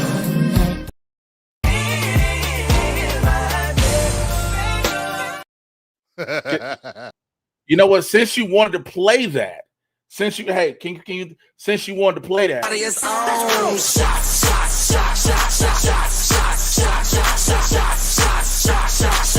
Everybody! Hey. Oh, I guess it's getting started. So we've hit our goal so far, as you already know. For those who are watching the show, every time we hit $100 minimum, we start taking shots. And I don't have a show this evening, so let's see what happens, Jesus. Pray on it, Jesus. Pray on it. Here's the thing. If you send me something that'll distract me while I'm on this show, that's a whole nother thing. Anyway, nigga. Yeah. Hey, I will tell you this, and I'm curious for any of the folks that are married or have been engaged, man. Yo, fiance titties hit different, bro. I'll tell you something right now. Hey, can I? Am I allowed to do this real quick? Maybe. So I'm trying to let me stay respectful as I can.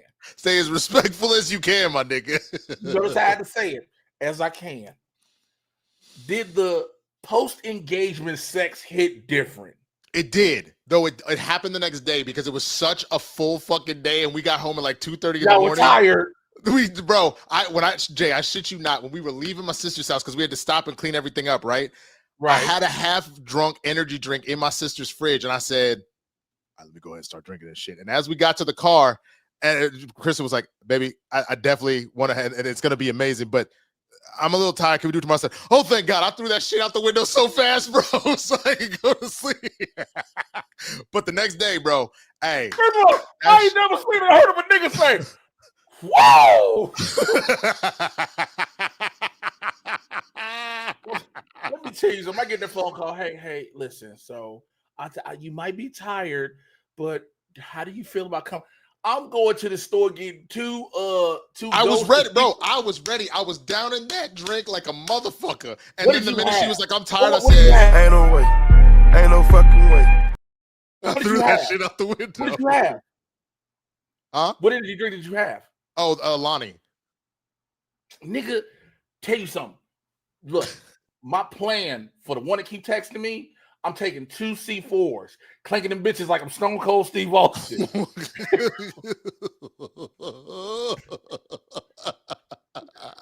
Wow! After that, Jay's like fully prepared to suck his dick. Whoa!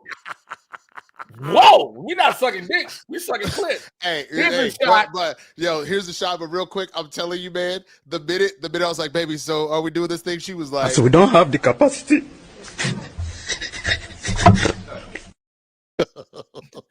Oh, because here's the thing. And the reason I ask, because that's the same thing I hear with a lot of married couples.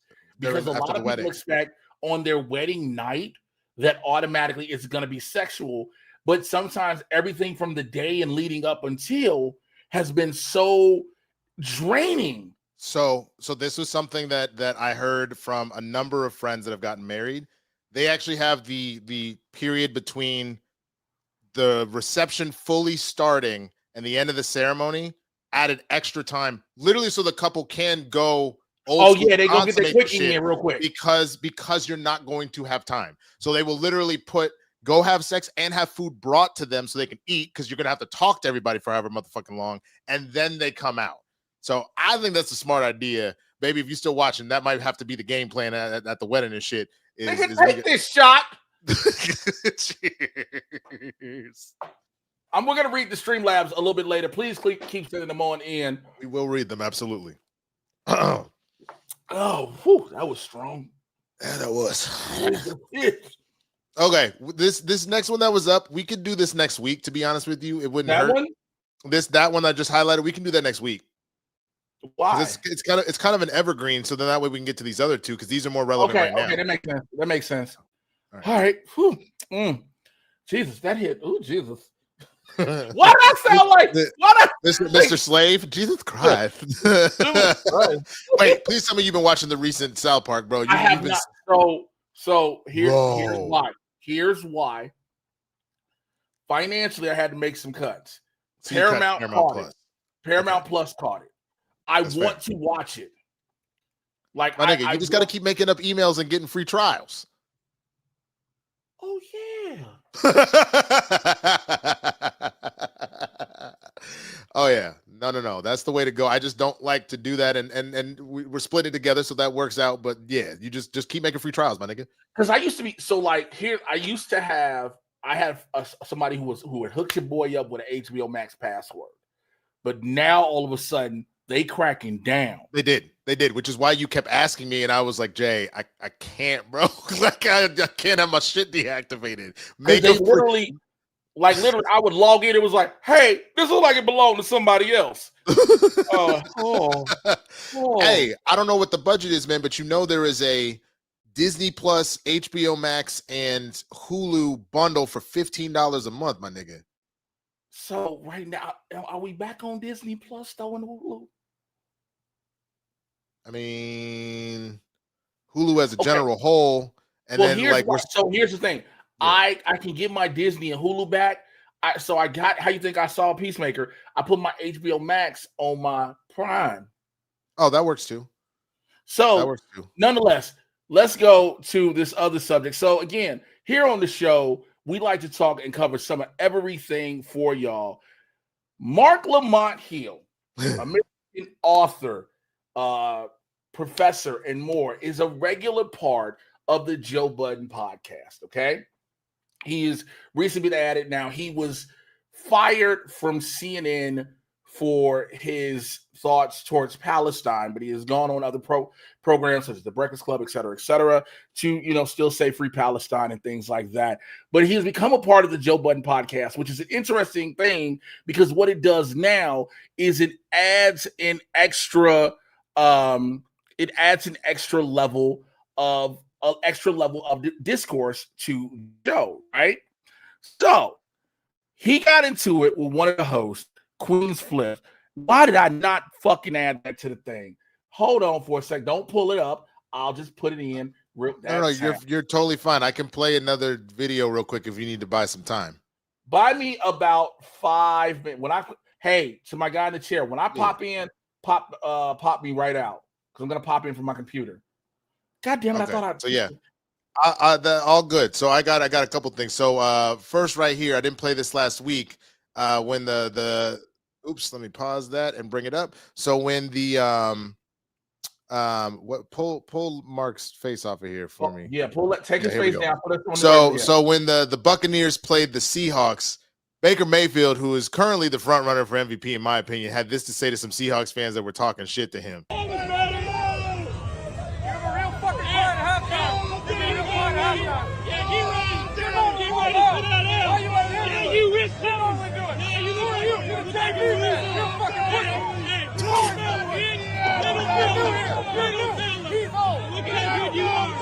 Out here talking about you gonna be crying at halftime, you're gonna be real quiet at halftime. You a fucking pussy, you old, you know better, you young, you don't know yet. Bro, I'm gonna be honest with you. If the rest of the Cowboys would play a little bit better to get some dubs. You say a lot of tricky words. No, I don't. I say regular words that's tricky to you. Tricky words funny as shit. That's another thing you do. Sorry about that. I didn't know it would just automatically play. I didn't either, but we good. So I couldn't. The file is too big. So it's too big to fit in the slot. So I had to put the whole thing up there. You just not even gonna just you just saying that shit and you just not even Yep. So I need you to hear how this started. Well, how it starts. So it goes like a little bit like right before the altercation really happens. But I need you to hear what Marc Lamont Hill says to Flip, the guy in the middle. Now, Flip and Marc Lamont have kind of been butting heads for a couple of weeks on the show. Check this out. So I want to pause it for that moment right there. Here's why. You notice how escalated it got. You notice Marc Lamont Hill says, hey, it's getting a little heated. Let's calm down. He's constantly giving social cues to let's de-escalate this. Flip is still trying to be, I'm bigger than you, so I can out-talk you, out-yell you, etc., etc. So just go ahead and let me start back again. Here you go. All right. Is there more after that? It's not really, because then they go out. They go out pretty much. So that's really the end of that. I can take that off screen now. We can talk outside. We can pie. You can play the last 5 minutes, last 2 seconds of it. I mean, if you want to. I'm chilling. I didn't do that. Yeah, there really isn't much left. I'll play it if you want, but there isn't really much left. So let me close. I can remove that. I can close that. So if you allude to it, because you say a lot of tricky words. All right, that's done. Leave. Okay, so that escalated. First of all, him saying, Marc Lamont Hill saying, you allude to a lot of shit, and Flip going, you say a lot of tricky words. And Marc Lamont Hill said, I use regular words that are tricky to you. Now, there's been this big debate, and here's why I want hilarious. First of all, also, we got to ask the question. What's more hilarious is this?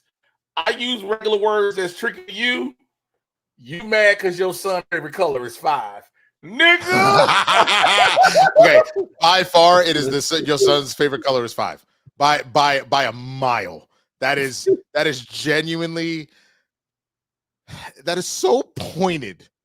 That is so fucking pointed, and it speaks to not only whatever's going on with your child, but the idea of you're such a bad mother and you so on drugs versus just I'm just calling you dumb. That is a layer of that is like a rapper level of a bar to literally be like you just mad because your son's favorite color is 5, nigga. I said, hey, yo, that's from Cardi and Nicki. But here's why I bring this all up with the Marc Lamont Hill and the Flip situation. So Flips keeps saying, and Mark will say smart shit that quote unquote they can't catch because he uses bigger words.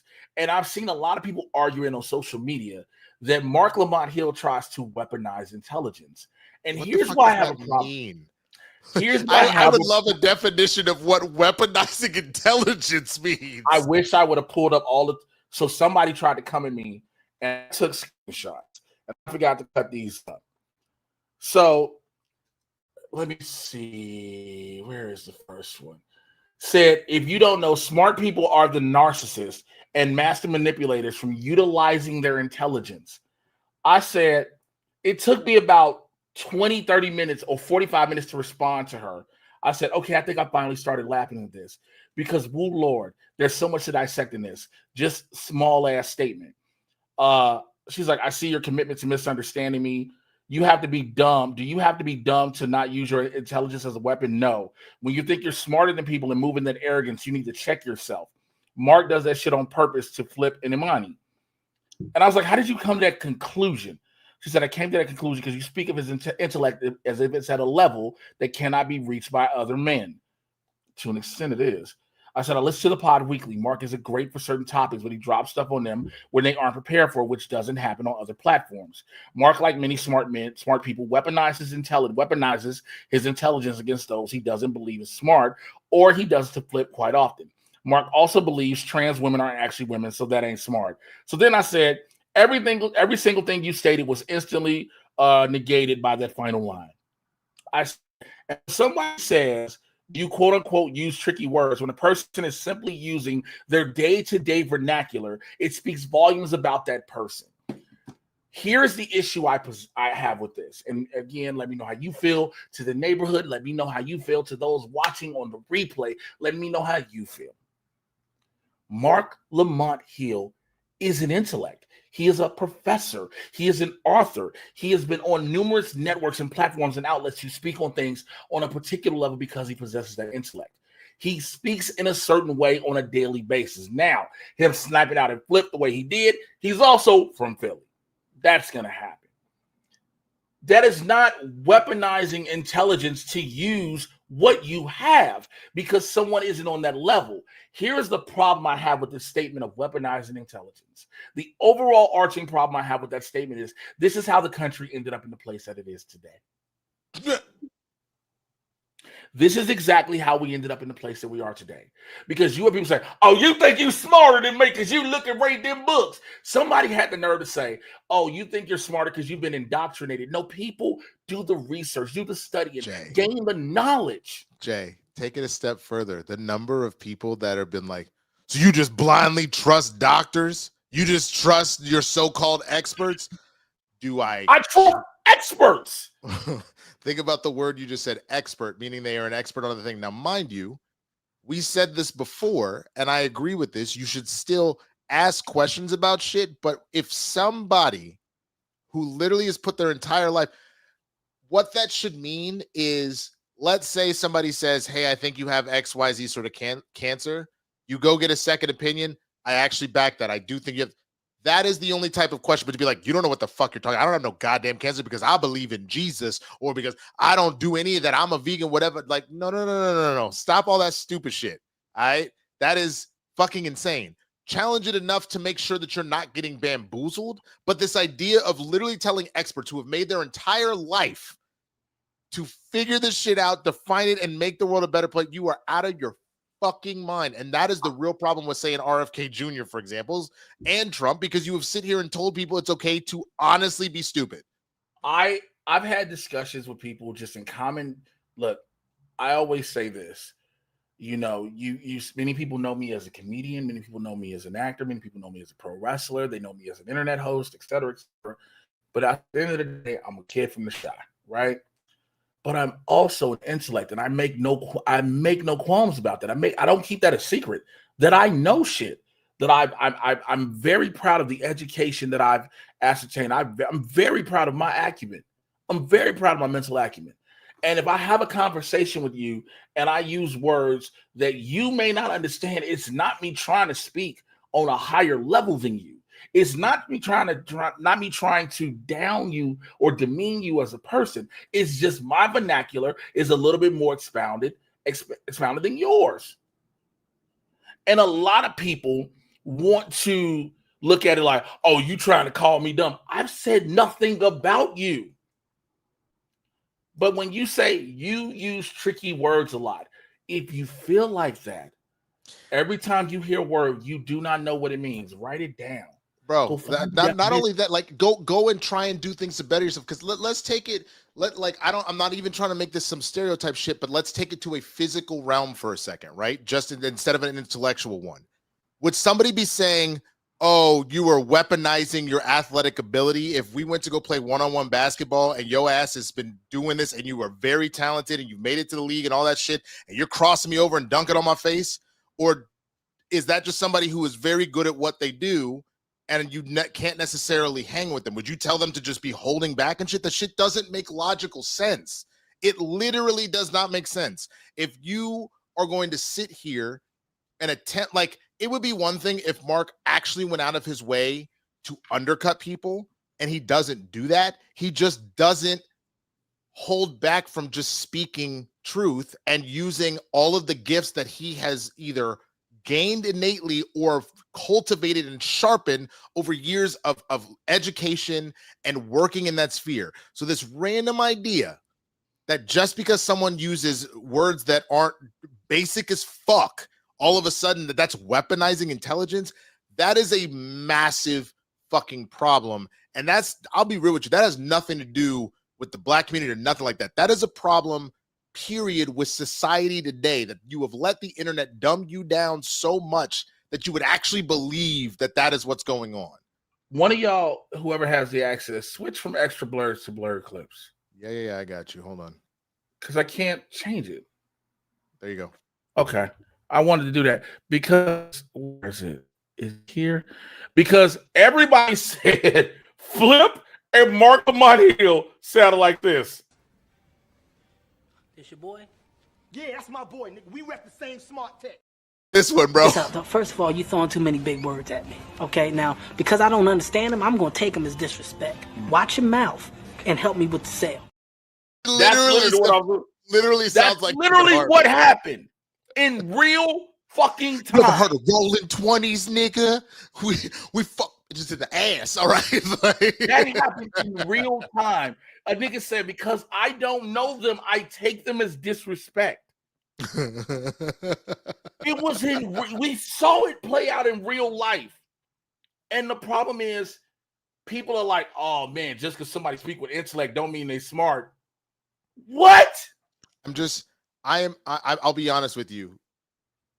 I think, and this is something across the board, and I understand part of this is like stuff that is learned from your parents, from the neighborhood you grow in, and who is pushing sort of stuff. There is a level, and again, this is not specific to the black community. This is to America as a whole right now, and really pushing into the world. This idea of putting people that maybe have some sort of physical attribute, so whether it is athleticism, whether it's just you were born into money or anything like that, and letting that be the thing that we give people clout on. Girl got his pretty face and some nice titties. Those are the things that we're putting people on a pedestal for, and downplaying and undercutting what educating yourself actually means and what that could mean for growth. That is literally why we have the president that we have. You know what I'm saying? That is literally why things like AI are able to run rampant. You are allowing yourselves to be controlled and manipulated because you're not taking the time to sharpen your mind. That is the thing that they want to control. And by you actually thinking that using real vocabulary words and learning things about the world, everybody's always like, I don't want no politics in my motherfucking football. Nigga, that's the problem.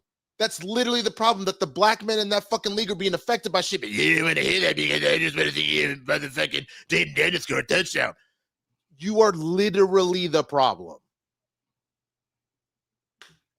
Hey, Dwayne spoke for me, him, and about 90,000 people I know in this world. You'll never have to confuse my words as disrespect. But you know when I'm disrespecting you. Hey, where the fuck is it? Yes, sir! This nigga spitting. Damn, nigga. You will know I'm disrespecting you if I'm meant to disrespect you. But this battle on intelligence, it goes back to COVID. When people were like, you see these doctors, they made a documentary called Plandemic. They were fucking chiropractors. Right. Exactly.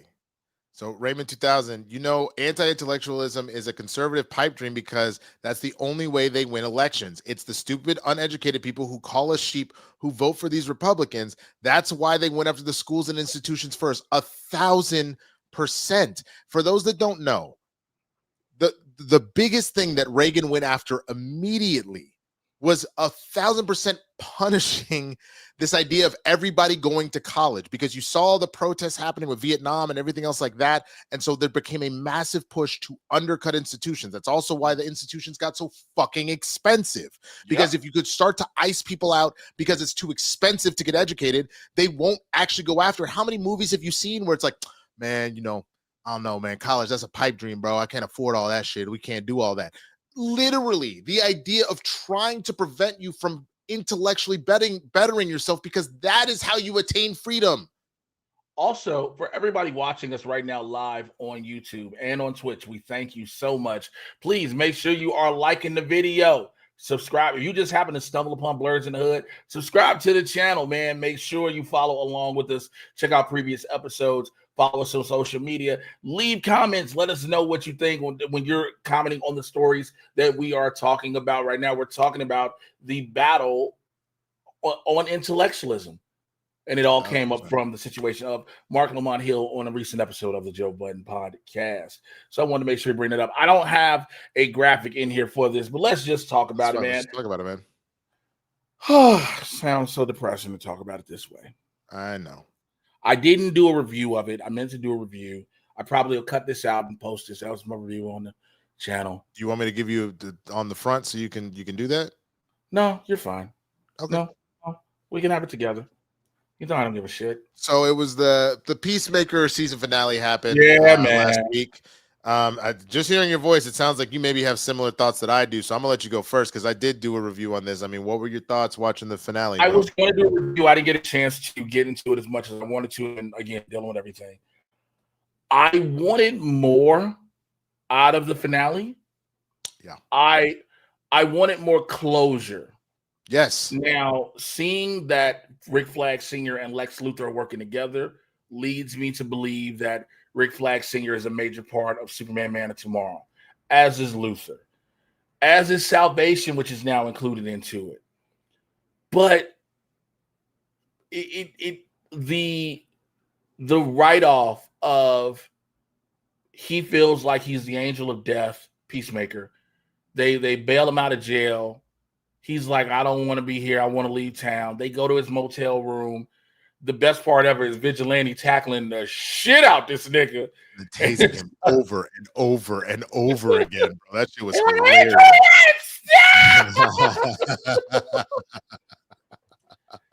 Only for them to eventually get him to join on board with them, which here's the issue I had with the way it ended. So it's been over a week and no one, there's no need to say spoiler alert.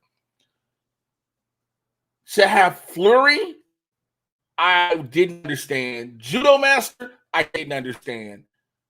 To have the 11th Street Kids and Bordeaux, fine. But just to have them, we're just going to make Checkmate. Okay. I thought y'all was going to try to stop Flag. No, we just going to make Checkmate. Huh? Which I guess was their way of doing it, but then you didn't show us anything. And I think you're getting to what my main complaint about this was. And I think of all people, because we did this together back in the day, you will really understand this reference and probably vibe with me. This last episode felt like the same bullshit with the Titans season 1 finale, where you essentially set up, here comes Trigon, bro. It's fucking going down season. And then you start season 2 with, and now we conclude what happened at the end of it, which doesn't make any fucking sense. You made me wait an entire year to close out a story arc and left me unfinished. So I said that what I was liking about the season that I could vibe with was I do like the idea of true just character study, development, all that kind of stuff. But at the same time, a story works not just because of development. You actually have to have a story to follow. Let me ask you, Jay, what is it that Peacemaker and his crew actually did this particular season? Because I asked that because we went to Earth X. Did we see where all of the people of color were being kidnapped and try and set them free? Did we stop Rick Flag from starting a prison or even get that ball rolling? Did Keith come back from Earth X and try and get revenge? What did we actually accomplish this particular season as an overall story point?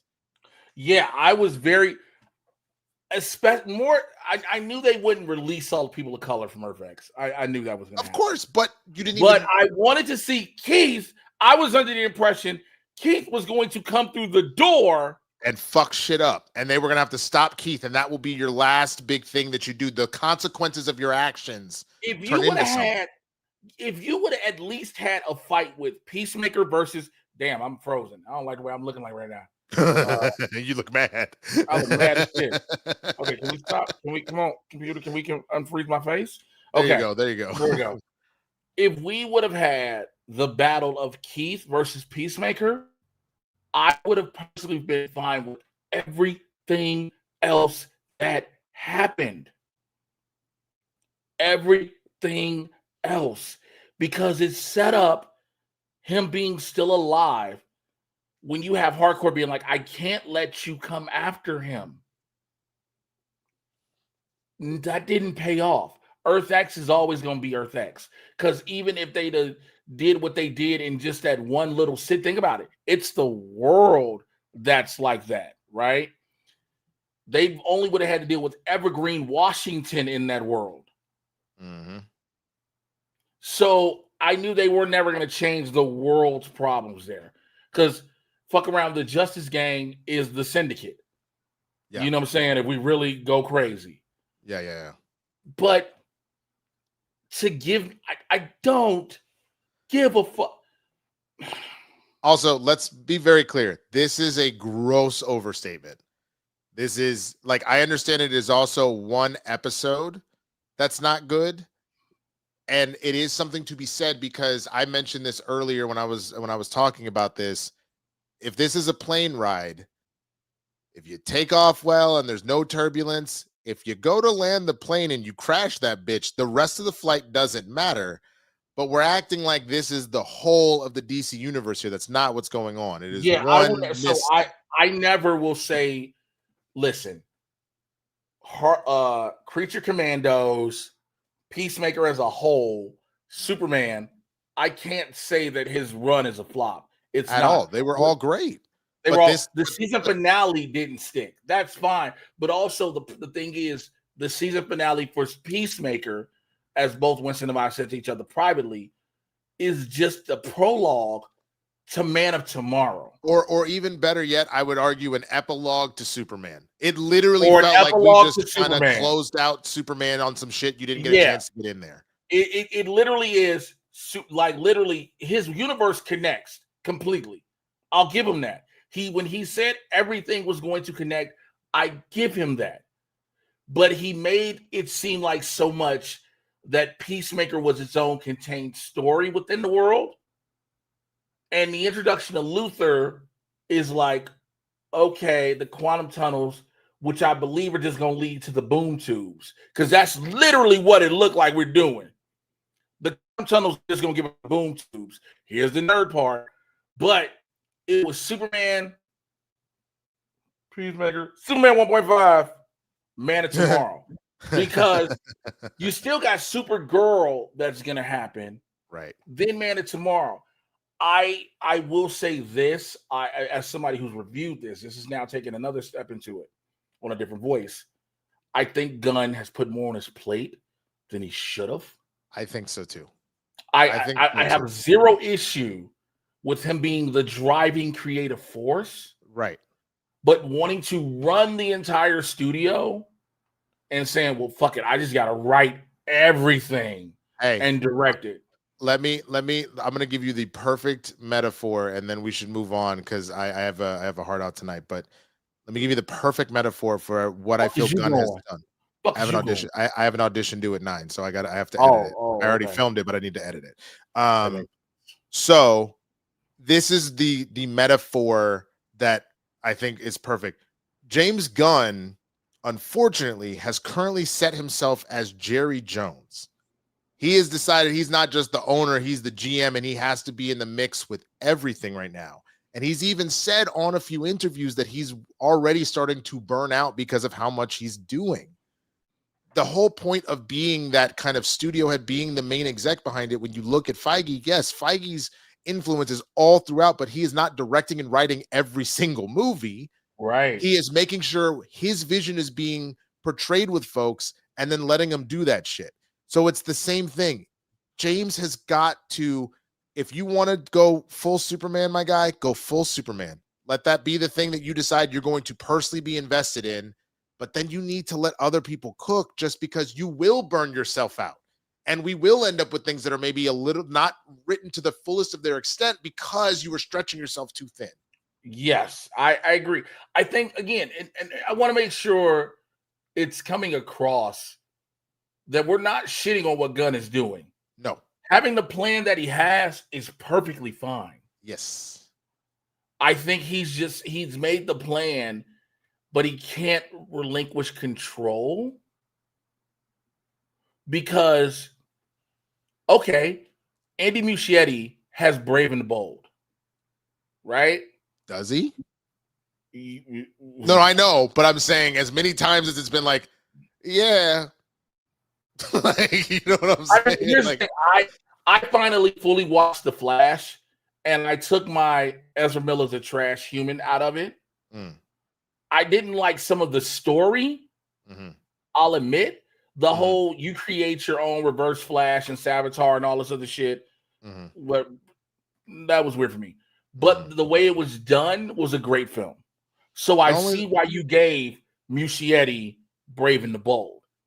But I think there were very powerful moments in the film, but I think there was a lot of choices, including some of the shittier CGI and being like, no, we did that on purpose.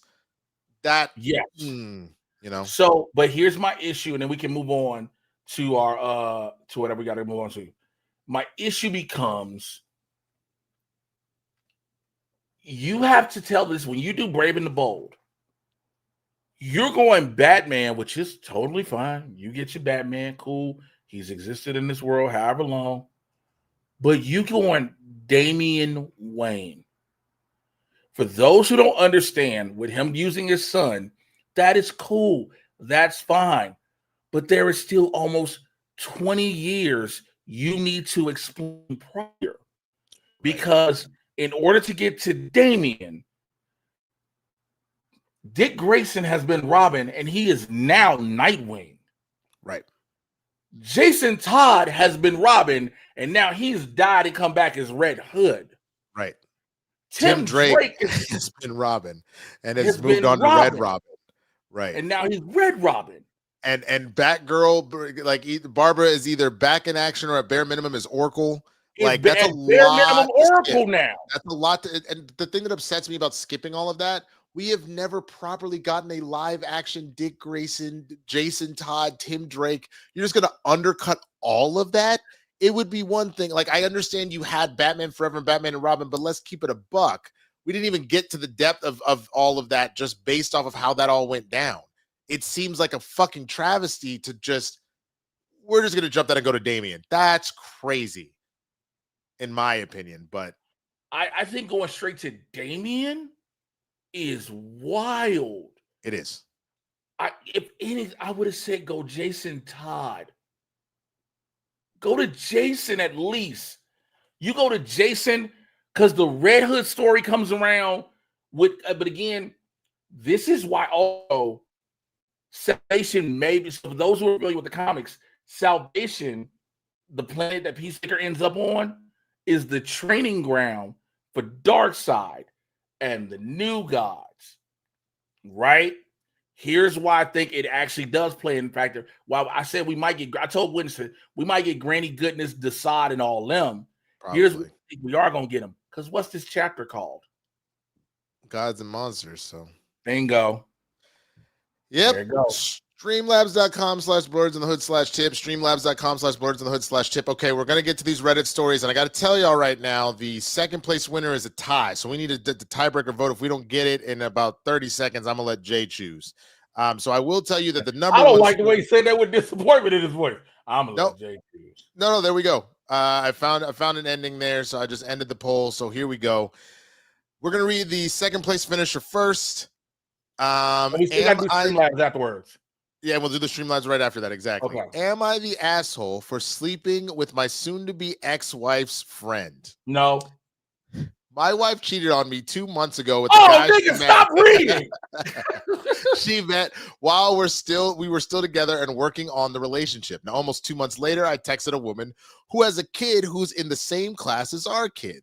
I met this woman the first time in our home because my wife invited her and her kid to play with our kid. They got along decently from what I understood. This woman told my wife and I that she was single and had left the father.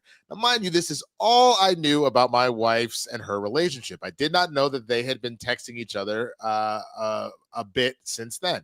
Fast forward, I text this woman after 2 months of our breakup because why not? I thought she looked good and that we could probably just have a good time. After having met her, we both developed feelings for each other, to which we tried to end it, but couldn't. The woman I met then proceeded to text my soon-to-be ex-wife that she had feelings for me and that she is sorry, but she can't really ignore them. All the while, my wife is spending every other week with the guy she had cheated on me with and have said she loved him just 2 to 3 weeks after we broke up.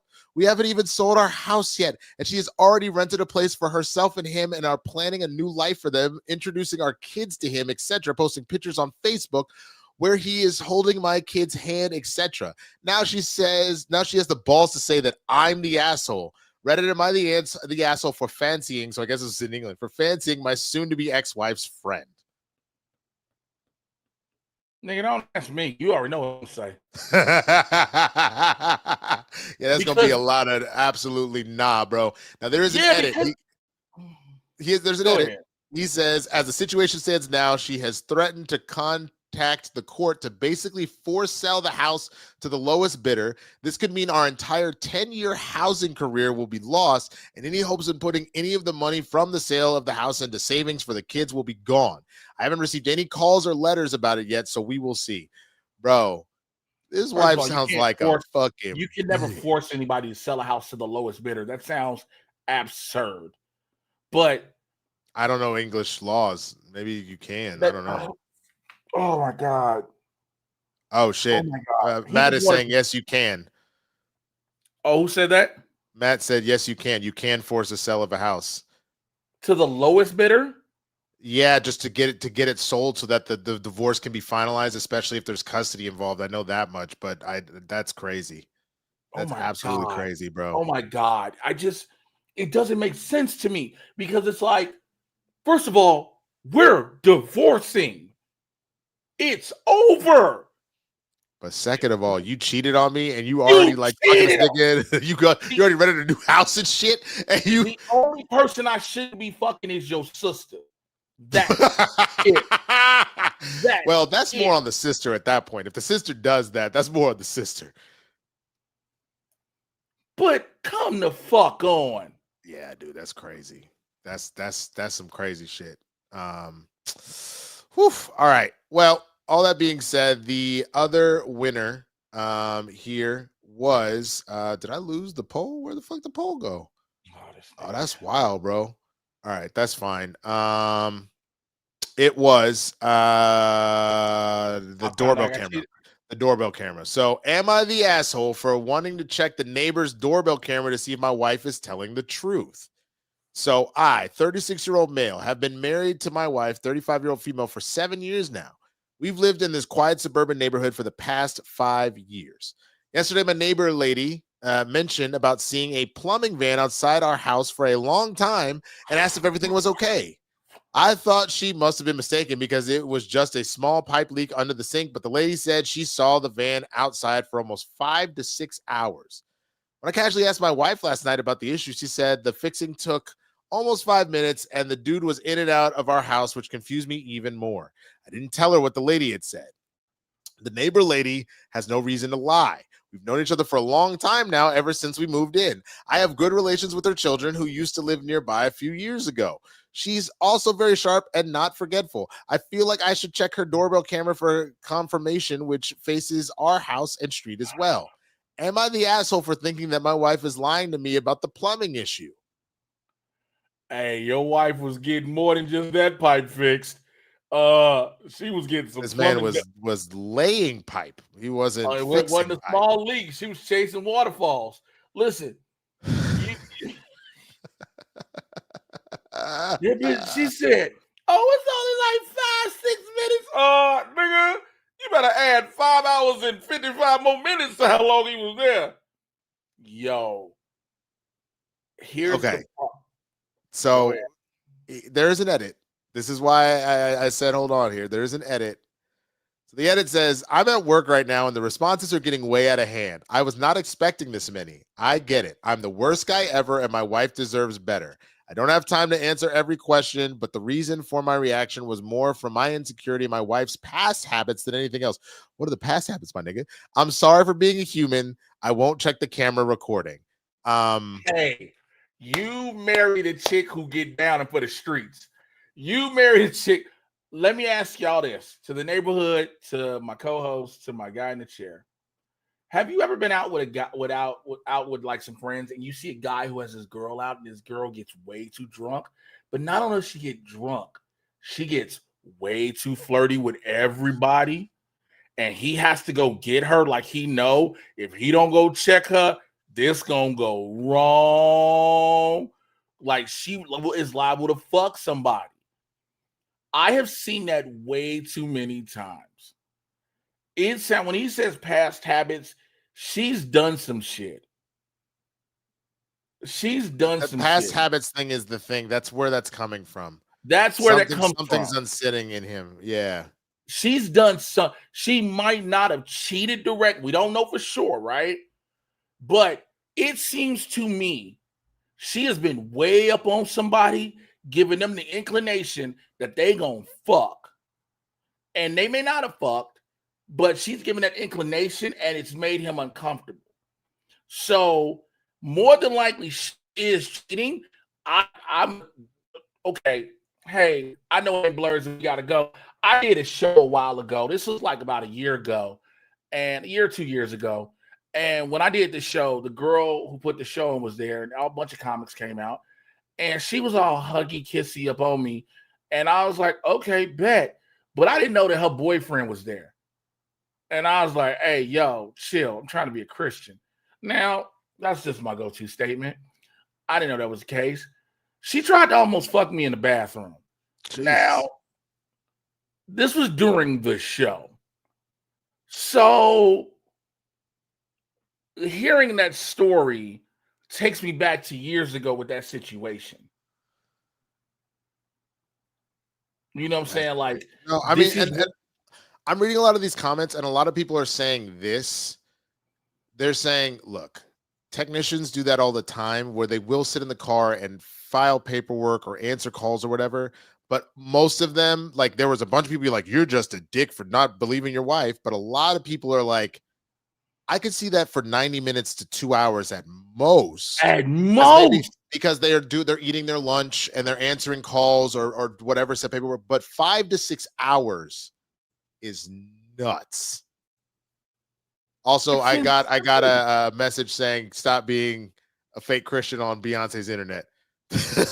Who, me? Telling you to stop being a fake Christian on Beyonce's internet. I got a text from an anonymous source. An anonymous source.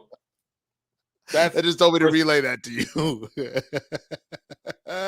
Not being a fake Christian on Beyonce's internet is diabolical. All right, before we get to the Karens, man, streamlabs.com/Blerds/tip. Let's read these real quick. Kirsty, thank you so much for the donation. Tipping for the positive things. Blue Girl also throwing in a nice Streamlab. Thank you so much. Fredtastic314. Congrats to the Swaggy one. I hope you and Kay have many, many years of blissful happiness. Thank you so, so much. I really appreciate that. I know Kristen does too. Jimmy Nails coming in. Sorry I didn't have more to give at the moment, but I wanted to say congratulations, Winston, and thank you for the good news. Today has been otherwise really hard, and this cheered my ass up. Cheers. Hey, I am sorry that you had a rough day, Jimmy, but I am grateful to be able to share that good news with y'all, and that helps brighten your day. And Nomad Jordan coming in with the donation saying towards a celebration shot for Winston. Congrats again, big dog. Thank you. to everybody for the love and well wishes. I very much appreciate that. All right, y'all already know what time it is, man. It's time for them Karens. And now, an ode to Karens, brought to you by Blerds N The Hood. Now, before we go into this dedication, you must be asking yourself, well, what is a Karen and what does it mean? Well, Karen is a mocking slang term for an entitled, obnoxious, middle-aged white woman, especially as featured in memes. Karen is generally stereotyped as having a blonde bob haircut, asking to speak to retail and restaurant managers to voice complaints or make demands, and being a nagging, often divorced mother from Generation X. Karens most notably have been known now to call the police on black people when they're just doing this thing called living. You know, something that God allowed them to do. This includes Barbecue Becky, Permit Patty, Sleepin' Sarah, and a host of others. And typically Karens feel that because they are white women, they are entitled to do whatever they want and make life choices based on their insecurities as well as fears. Well, here are a few moments of wild Karens caught in their natural habitat. Hey, before we get to this real quick, I randomly ran into this and I need y'all to see this. Someone said, considering places to visit for vacation next year, I hear this place is nice. Who's been? Is it worth it?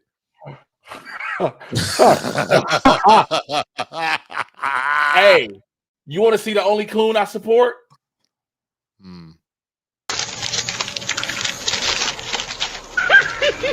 Trick or treat. Come closer and I'll give you a real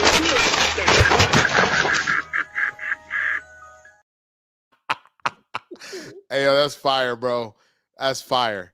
All right, you gotta show me this. So this literally happened last night at the Dodgers game. The Dodgers took on the Milwaukee Brewers. Check out what a Brewers fan said to a Dodgers fan who was celebrating. Why is everybody quiet? Why is everybody quiet? Why is it? Oh, why is everybody quiet? What is this? I'm sorry. You know what? Let's call ice. Call ice. Call ice. I'm a U.S. citizen. We're veteran, baby girl. We're veteran. 2 wars. Ice is not going to do nothing to me. Good luck. Good luck. Good luck. Call ice. Call him. Call him. Fucking idiot. Bro, she has the haircut. All of us said the same thing. Everybody says she got the haircut and all. She literally, Halloween came early, my nigga. Goddamn. Like, this motherfucker is 16 days too early for Halloween. That's not Halloween. That's a way of life right there, baby. That's just a way of motherfucking life, bro. God damn. That's fucking crazy. Well, that's crazy. That's the other one I had in here clearly didn't go in because a lot of the files are, I'll save it for next week, but a lot of files sometimes are too big. That's what she said. Speaking of too big. I'm sorry, what now? I said, speaking of too big.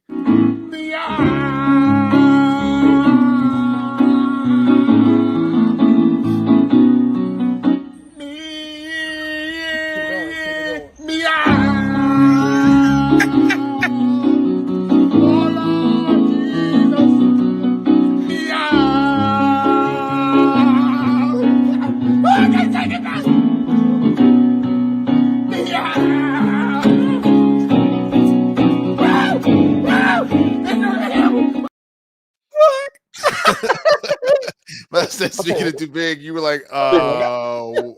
Nigga, what is you talking about? Might be a sit on my face exception if she was looking like a. Hey, let me. Nigga, no. Hey, let me see something for a second. You gonna play it again? I just need to check something. Why is everybody quiet? Why is everybody quiet? What is it? Oh, why is everybody quiet? What is this? I'm sorry. You know what? Let's call ice. Call ice. Call ice. I'm a U.S. citizen. We're veteran, baby girl. We're veteran. 2 wars. Ice is not going to do nothing to me. Good luck. Good luck. Good luck. Call ice. Call him. she look like she take dick with direction. Like, would she take it? like, would she take dick? This bullshit needs to stop now. Put in here. All right, hump to the left. All right. Do not come. Do not come. Three-quarters insertion. All right. Stay right there. You want them to check it.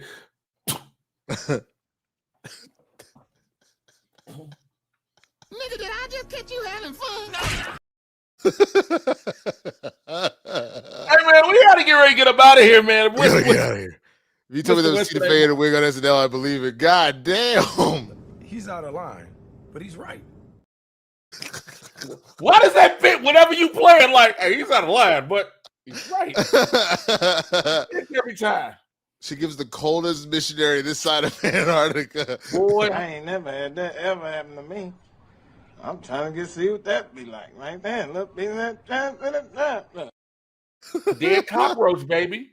She bites, I'm sure of it. God damn. But she like gnawing it on the side. She Shit,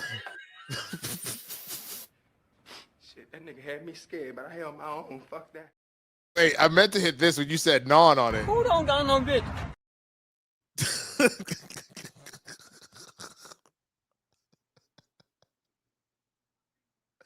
You can find me at the Swaggy Blerd here on YouTube, on Twitch. Monday's Blerd Breakdown. Again, I apologize that I won't have a show for you. I was originally planning to do it tomorrow. I'm directing another social media commercial, so I will be on set all day tomorrow. But Monday, we will be back doing the damn thing. Tuesday, Spill the Tequila. Wednesday's right back here. Fridays, Capes and Cows over on the Christian Harloff channel. Myself, Christian Harloff, Chris Carr, as well as the Demon Slayer reactions I've been doing over there. And then we have one more big announcement. I'm gonna let Jay plug his shit first, and then we'll do that.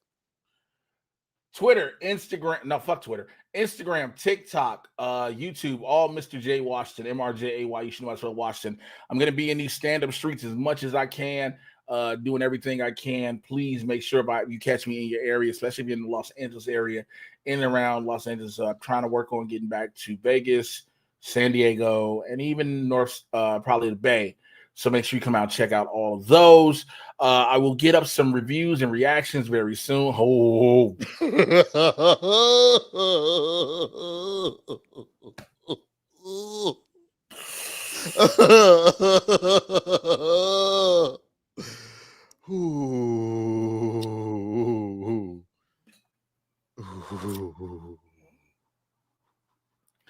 Trip, trip, trip. All right, let's yes, all of those things. So here's the announcement thing we're gonna say. Yep, I got it. So not this Sunday, but the next Sunday. This is October the 26th. Myself and Jay will be doing a Blerds in the Hood marathon stream. We will be on all motherfucking day. You will get a show. You'll get an after dark. We'll probably watch a movie or two. We'll play some games and Jackbox. People get in on that.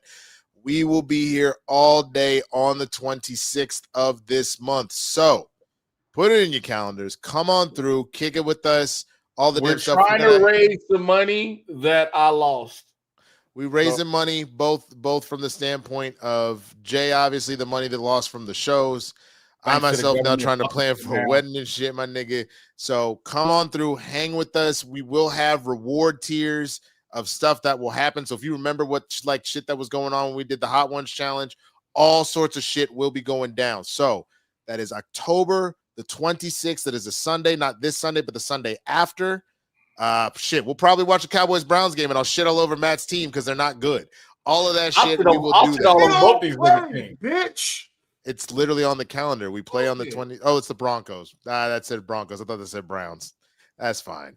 Whatever. He got real offended for a second. That nigga got. I will say this with both of y'all.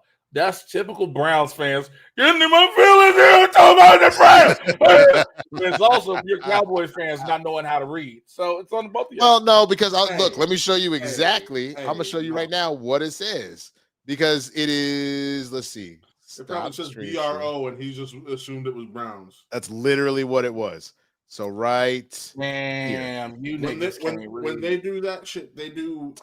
You can't read that. No, that's fine. But yes, it says BRO. So I immediately just assumed it was the Browns. I was like, oh, okay, cool. We don't play your division. We play Jay's division. Yeah, but you remember there's the 17th week now, so they automatically throw a random game from the opposite. They throw a random ass game in. I thought maybe that's what that was, but I was wrong. It was we're playing the Broncos, so it is what it is. A random game from your own conference. It's from the opposing conference because that's why I ended up playing the Chargers last year, but we weren't playing the AFC West. We're playing them now. But we played the Chargers last year. That's how I ended up going to a game. Anyway, we got to get the fuck out of here. Latoya. Happy birthday, Latoya. Happy belated birthday to Matt. He came back in to be like, you gonna say to Latoya? This nigga was mad at us in the group chat for 48 hours. Big mad. He was big mad at us about that shit. So it is what it is. But thank you for watching Blerds in the Hood. We will see y'all next week. Deuces. Bye, bitch. Bye, bitch.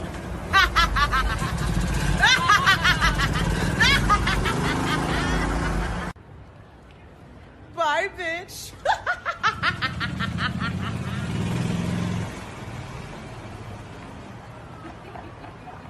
Bye, bitch. Bye, bitch. Bye, bitch!